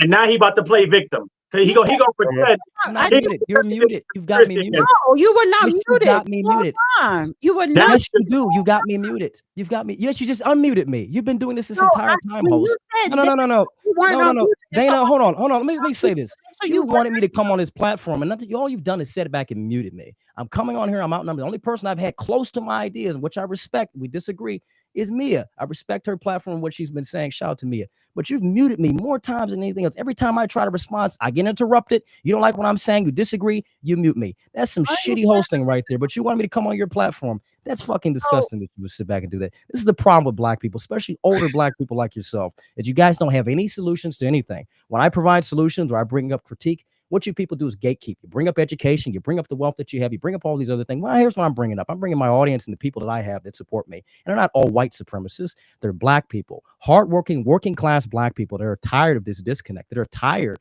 of this gatekeeping that's going on in our community. This is something I agree with other people like Nick Fuentes who brought this up. There's a class divide in our country. There's a class divide in our nation, and especially from the black community, there's an age and class divide when we got these types of people. You got a failed politician, a fucking failing podcaster, and this guy over here that keeps talking about white supremacy and blaming everything. That's why I'm cussing this out. This is why I'm saying what I'm saying, because you continuously mute me each and every time. So I have no respect for you people, and will never have respect, and continuously will be aggressive in combating you. That's all I have to say. That's all I have to say. It's not about being a victim. I've been up here this entire time, and I've been muted more times than anybody else. I'm going to continue. I'm going to continue. I'm not faking. When people saying I've been faking being muted, I've been muted this entire time, all the time since I've been up here. I've been attacked this entire time. When I make a point, you don't like it, you disagree. Guess what you people do? Guess what you people do? You mute and you sit back and install. This is why we don't have any respect for people like you. Black liberals and black conservatives just the same way. No respect. Your time is coming. So that's why. Go back to 4chan. Go back to 4chan. There's nobody on 4chan. 4chan is a dead platform. I'm Andrew. I have my own platform. Divine. I have done my own work in the black community. I've done my own work helping people. I've served my country. I've served my community. I've done these things because you know what? I care about the place I live. I care about the betterment of black people. People like you just want to cry about white people all day. And this is why black people are failing. Sell out, serve. That's all. Sell out, serve. Thank you for your service. With the shit you doing now, we not the group that's going to thank you for this. So you could take that somewhere else. He about to cry. He gonna cry. He gonna cry again. He gonna cry in the car. He's about to cry. He gonna go cry in the car. Nobody's crying at all. I'm just calling it out. See, this is. Let me just say something. Let me just say something. Go ahead, Gavin. Go ahead. Okay. First off, he said a failed politician. This is actually the first election I'm voting, so I don't think you can be failed if you've never even tried. So that's stupid. Again, that's on his part. This is part, and I'll be honest with you. I'll say this here because I consider you a friend and so forth. But next time when you want me on your panel, I need to know. Let me know. Give me a heads up who's going to be on here. But let me just say this briefly to get on the topic with the Africa. I want to stay on the topic because it's where I know we're over 2 hours. There have always had black and something I think the brother had stated earlier. There's always been black celebrities that have reached out and gone back to Africa, made chieftains. Biggest example in his the anniversary of his death just passed. Isaac Hayes was made a chief in a tribe. Michael Jackson was even made a chief in a tribe before. So that has always happened. They've, does it surprise me that they recruit those people? And I don't know too much about it. I've been indifferent on stuff like that. I think for people who individually do it, that's a great thing for them. If that's what they feel and feel a connection with it. We do know that, yes, this country, especially the countries, especially in Africa for years, of course, they suffered from colonialism and mass genocide. Those were things that happened. And also part of another problem too is they also suffered from, and I'll be fair, they suffered from corruption as well. That has plagued that area. Keep in mind though too, Dana, some of the foreign aid, the foreign aid that's tied, the African countries, they depend on foreign aid from the United States, from the Western world. So I know this for a fact because I did looking at this information, like in Nigeria, They actually had to, the Obama administration at the time wanted them to, according to one former congressman, wanted them to actually start to lean back on some of the what they call the anti-LGBT or abortion laws that they had if they wanted to receive aid. That stuff has gone on. So it doesn't, the issue of celebrities who are going to Africa, I haven't thought anything of it in truthfulness, but I think that was an interesting point to bring up to you with what you played from the Breakfast Club. So No, I appreciate you saying that. All right, so that's it for tonight. I guess Andre got he tired, honey. I guess he playing that victim, and that was his grand closing, I guess, unless he popped back in. But thank you, Andre, for coming on. I do want to say thank you to him, but I also want to say, okay, there you go. Yes.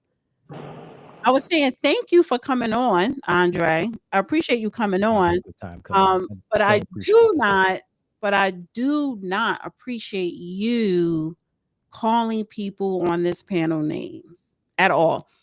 And you know what? I don't even care if you say, "Oh, you're a bad host," whatever. I don't care if you're talking to me. But when you are blatantly disrespecting other people up here, and especially when they have not disrespected you, that says a lot to your low grade character. And I am going to throw. Apparently, I heard you was 24, 25. You're in your 20s, so you're still kind of young and silly. But well, ain't no but. You need to if you want to be an intellect, you sound like you have good diction, but good diction doesn't mean you're smart, you're an intellect. But if you want to be an intellect, you need to stop name calling and stop playing a victim and stop acting like you know everything, because it was some things you said that was cool, but when you're trying to say stuff as facts like race is biological, is not a social construct, which is wrong. Arabs are white, which is wrong. You said several things which were just inaccurate.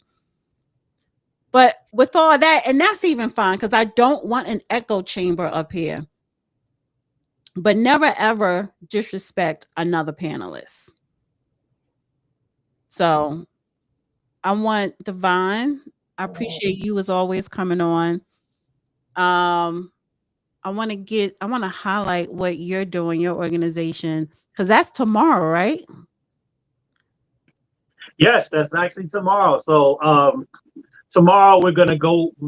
Well, we're not gonna be talking about race, but tomorrow we will show why race is not biological, right? We're gonna be talking about disaggregation and how this country categorizes race and ethnicity, and why that's a huge problem with the Black/African American demographic, with the various people groups that we kind of discussed tonight.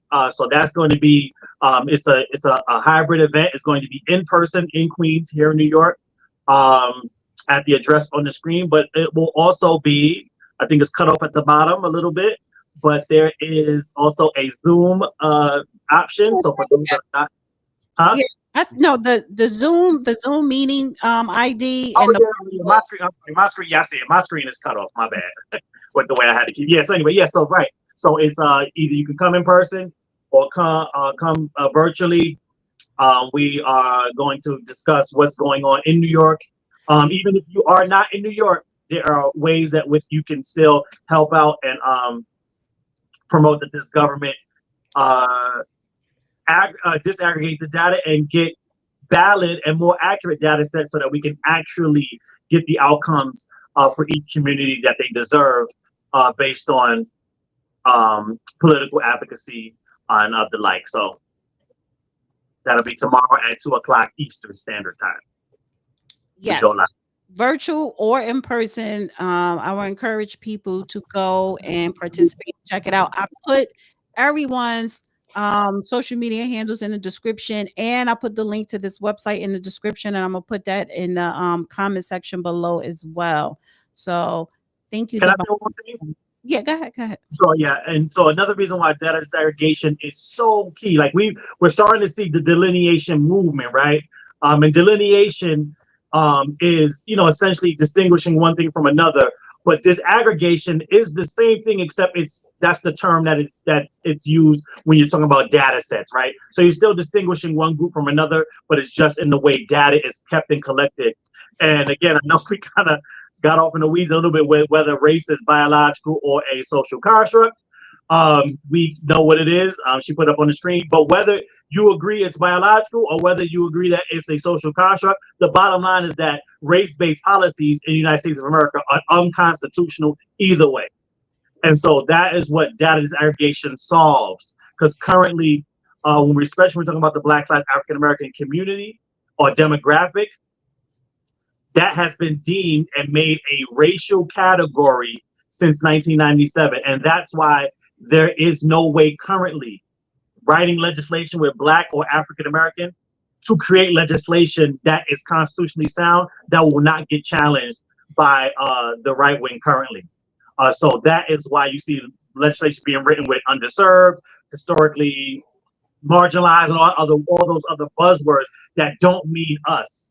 And so we're going to be teaching tomorrow how we can get legislation that does mean us, the same way other demographics in this country get specific legislation just for them. Gavin. All right, Dana. I appreciate you coming on, Gavin. Of course. Thank you for having me come on. I appreciate it. What are you doing? Gavin, first of all, you're an attorney and you're also running for office. I did not know you was running for office. Yes, I'm running for council person, District E in New Orleans East and Lower Ninth Ward. We're trying to turn this area around. I'm an independent. I'm doing wonderful things in the community, trying to do wonderful things in the community. You know, in New Orleans, just recently, the mayor, I should just say, Cantrell just got indicted. And a lot of people are frustrated, especially with the way that the city has been run, the corruption that we've seen, how we're not getting the most for our dollars in our areas, which is whatever fool. The most bang for our buck, which has happened, and people are frustrated. And I think that we have to turn things around as a community, and that's what I intend to do as council person. So that's something that I've been doing. Yes, and working as an attorney. I've worked as a public defender in St. Tammany Parish, which is some work I've done there. I've also worked in private practice with family court, and I also do a lot of social work around the community. So I'm trying to give back, and it is a sacrifice running for office, but you know the pleasure of seeing our neighborhoods get better, and especially helping our citizens is a joy. So that's why I'm doing it. It's a sacrifice. I appreciate you, Gavin. Definitely want to have you come back on. We'll talk. I'll call you. I'll give you a call. Actually, I'll give you a call as soon as I end the stream. And of course, Devine, I'm definitely going to have you come back on soon as well. Andre, thank you for coming on, but I don't appreciate the insults. However, if you can't take the banner, that means that you're gonna have a very hard time podcast. Same with Gavin. If you're gonna be a politician, don't address me, man. Shut up and just address what you said. Don't address anyone. And I believe I've been podcasting longer than you. I don't need your guidance or your advice. You cannot sit up here and when I say insult, you literally call somebody out their name for no reason. And turned into a Carl. Breadman, people were being irritated by you too in the chat. I went back and looked at the playback and I read all comments, but I reserved mine. My hands are up. So thank you, Breadman. I appreciate you coming back on. Anything you want to say briefly in closing? Yeah, I went back and just to catch myself because salute to my man's, he said he gave me the script already. Big Coach tried to give me the playbook. He said, "Don't be triggered," and I did feel like I got outside myself. So I calmed down. I went back. I looked at the playback, and it is certified. This is a Carl. When I say a Carl, it is the opposite of a Karen. And I'll end with this. These people are the main issues with our community. When we started the conversation today, you asked us, Dana, are we systemically being held back? I said no. I said politically, we are handicapped. I gave you numbers to substantiate, to show how the black community is competing at a high level. When I go back and listen to this playback, it's low IQ, emotional slaves to political parties like Carl. On the Democrat side, I call them Demarags, replace the R with an F, Demarags, and I call the other people retardicans because we are all black up here. But this is the only person that came up here and said, I'm the only one. And that's the main problem in our community. That's why we can't get reparations right now. That's why we can't move the stick further, the goalpost farther, because we are working against ourselves. You got people out here with one arm, one leg, one eye, because they get up here and coon and buffoon for one or the other party when we are all black. And it pins you in the corner when you pull your panties down to force you to insult your own brethren instead of pushing a conversation. Dana, you one of the only people that I know on Spaces, on YouTube, on whatever, that actually takes the time to try to facilitate a conversation or a dialogue between opposing parties, gathering parties, polar opposite parties. Salute to Judge Joe Brown. You one of the only people that's doing that. So I cherish these type of platforms. So go back and listen to the playback if y'all think that I'm listening. I had to calm myself down because I did feel like I was getting beside myself. This is the problem. Stop pulling your panties down in front of your own community and working for a party that's not working for you. And that's on both sides. Your vote, your stance should be your own business.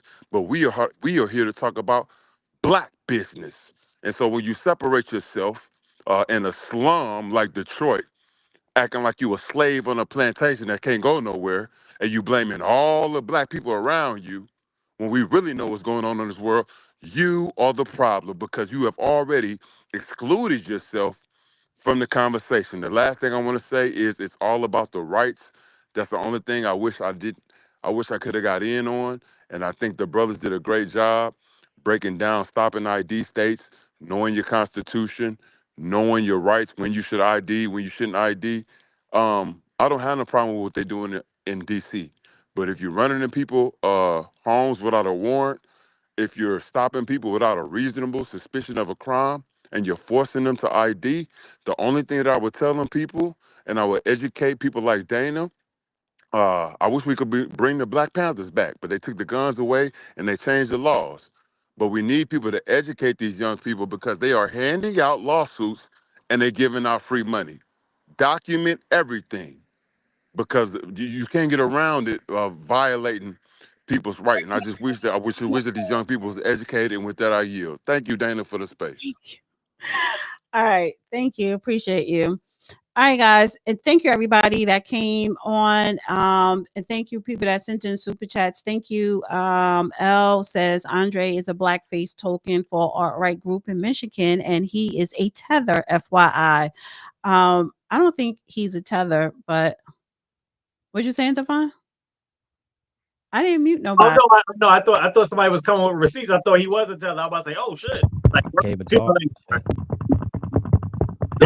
Keep playing a victim, Andre. You muted me. You muted me. You muted me. Now you just unmuted me. See, that's what I'm talking about, Dana. That's why I just said you've done this multiple times. Are you an Afro immigrant, Andre? My family's been here since 1740. Regardless, it would not matter at all. Just ignore it. My family's been here since the 1740s and have served in almost every conflict in this country. All our families been here since the 1740s. We're talking about your my family. ancestors came from. We all been here since the 1740s. I don't even know what you're talking about. Dana, anyway, you look good as well. You look stunning tonight. What I was saying, this is the type of rhetoric that comes out of the black community. It's gatekeeping. You can't say anything. If you disagree, you're coon, you're tether, all these other things. Like I said, we got 2 people on here who are doing absolutely nothing, most destructive things for the Black community. Okay. Thank You you. got one leg, you got one eye, and you got one arm. We can't hear you. All right, hold on. Thank you, Alonzo. Will someone please discuss what the real agenda is with Trump's move, economic seizure, or what? Lots of contracts that Black people have there. That's going to be not next week, because next week we're doing the that's going to be a doozy next week. Next week I got to do the natives. Naeem, he wants to do We Were Here, didn't come from Africa, and I got to have a group of people that say no, we were brought here enslaved. that's that's gonna be next week, and y'all not gonna be part of that, because but I do want to bring you guys back for the conversation on Trump, Black contracts, Trump economics, and how it affects Black America. Thank you again, Alonzo. Andre, enjoy your platform for now. The white supremacy are emboldened to say what they want to. Your kind animal that rummage in trash at night. Time is about up. Thank you, Alonzo. All right, guys. Thank you guys so much. Appreciate everyone tuning in. Dana, just quickly, someone asked for my social. It's elect G for District E on Instagram. So Okay, I'll put your YouTube in the description. sure. I will put everyone's stuff in the comment section as well, but I'll add your IG in the description too. And yeah. All right. Thank you. All right. Have a good night, everybody. Thank you, everybody, for tuning in.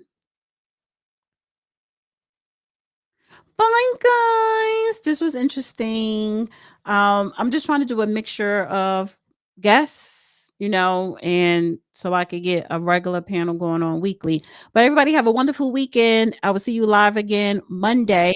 But make sure you look out for the uploads, subscribe, like, share, and have a good night. Bye.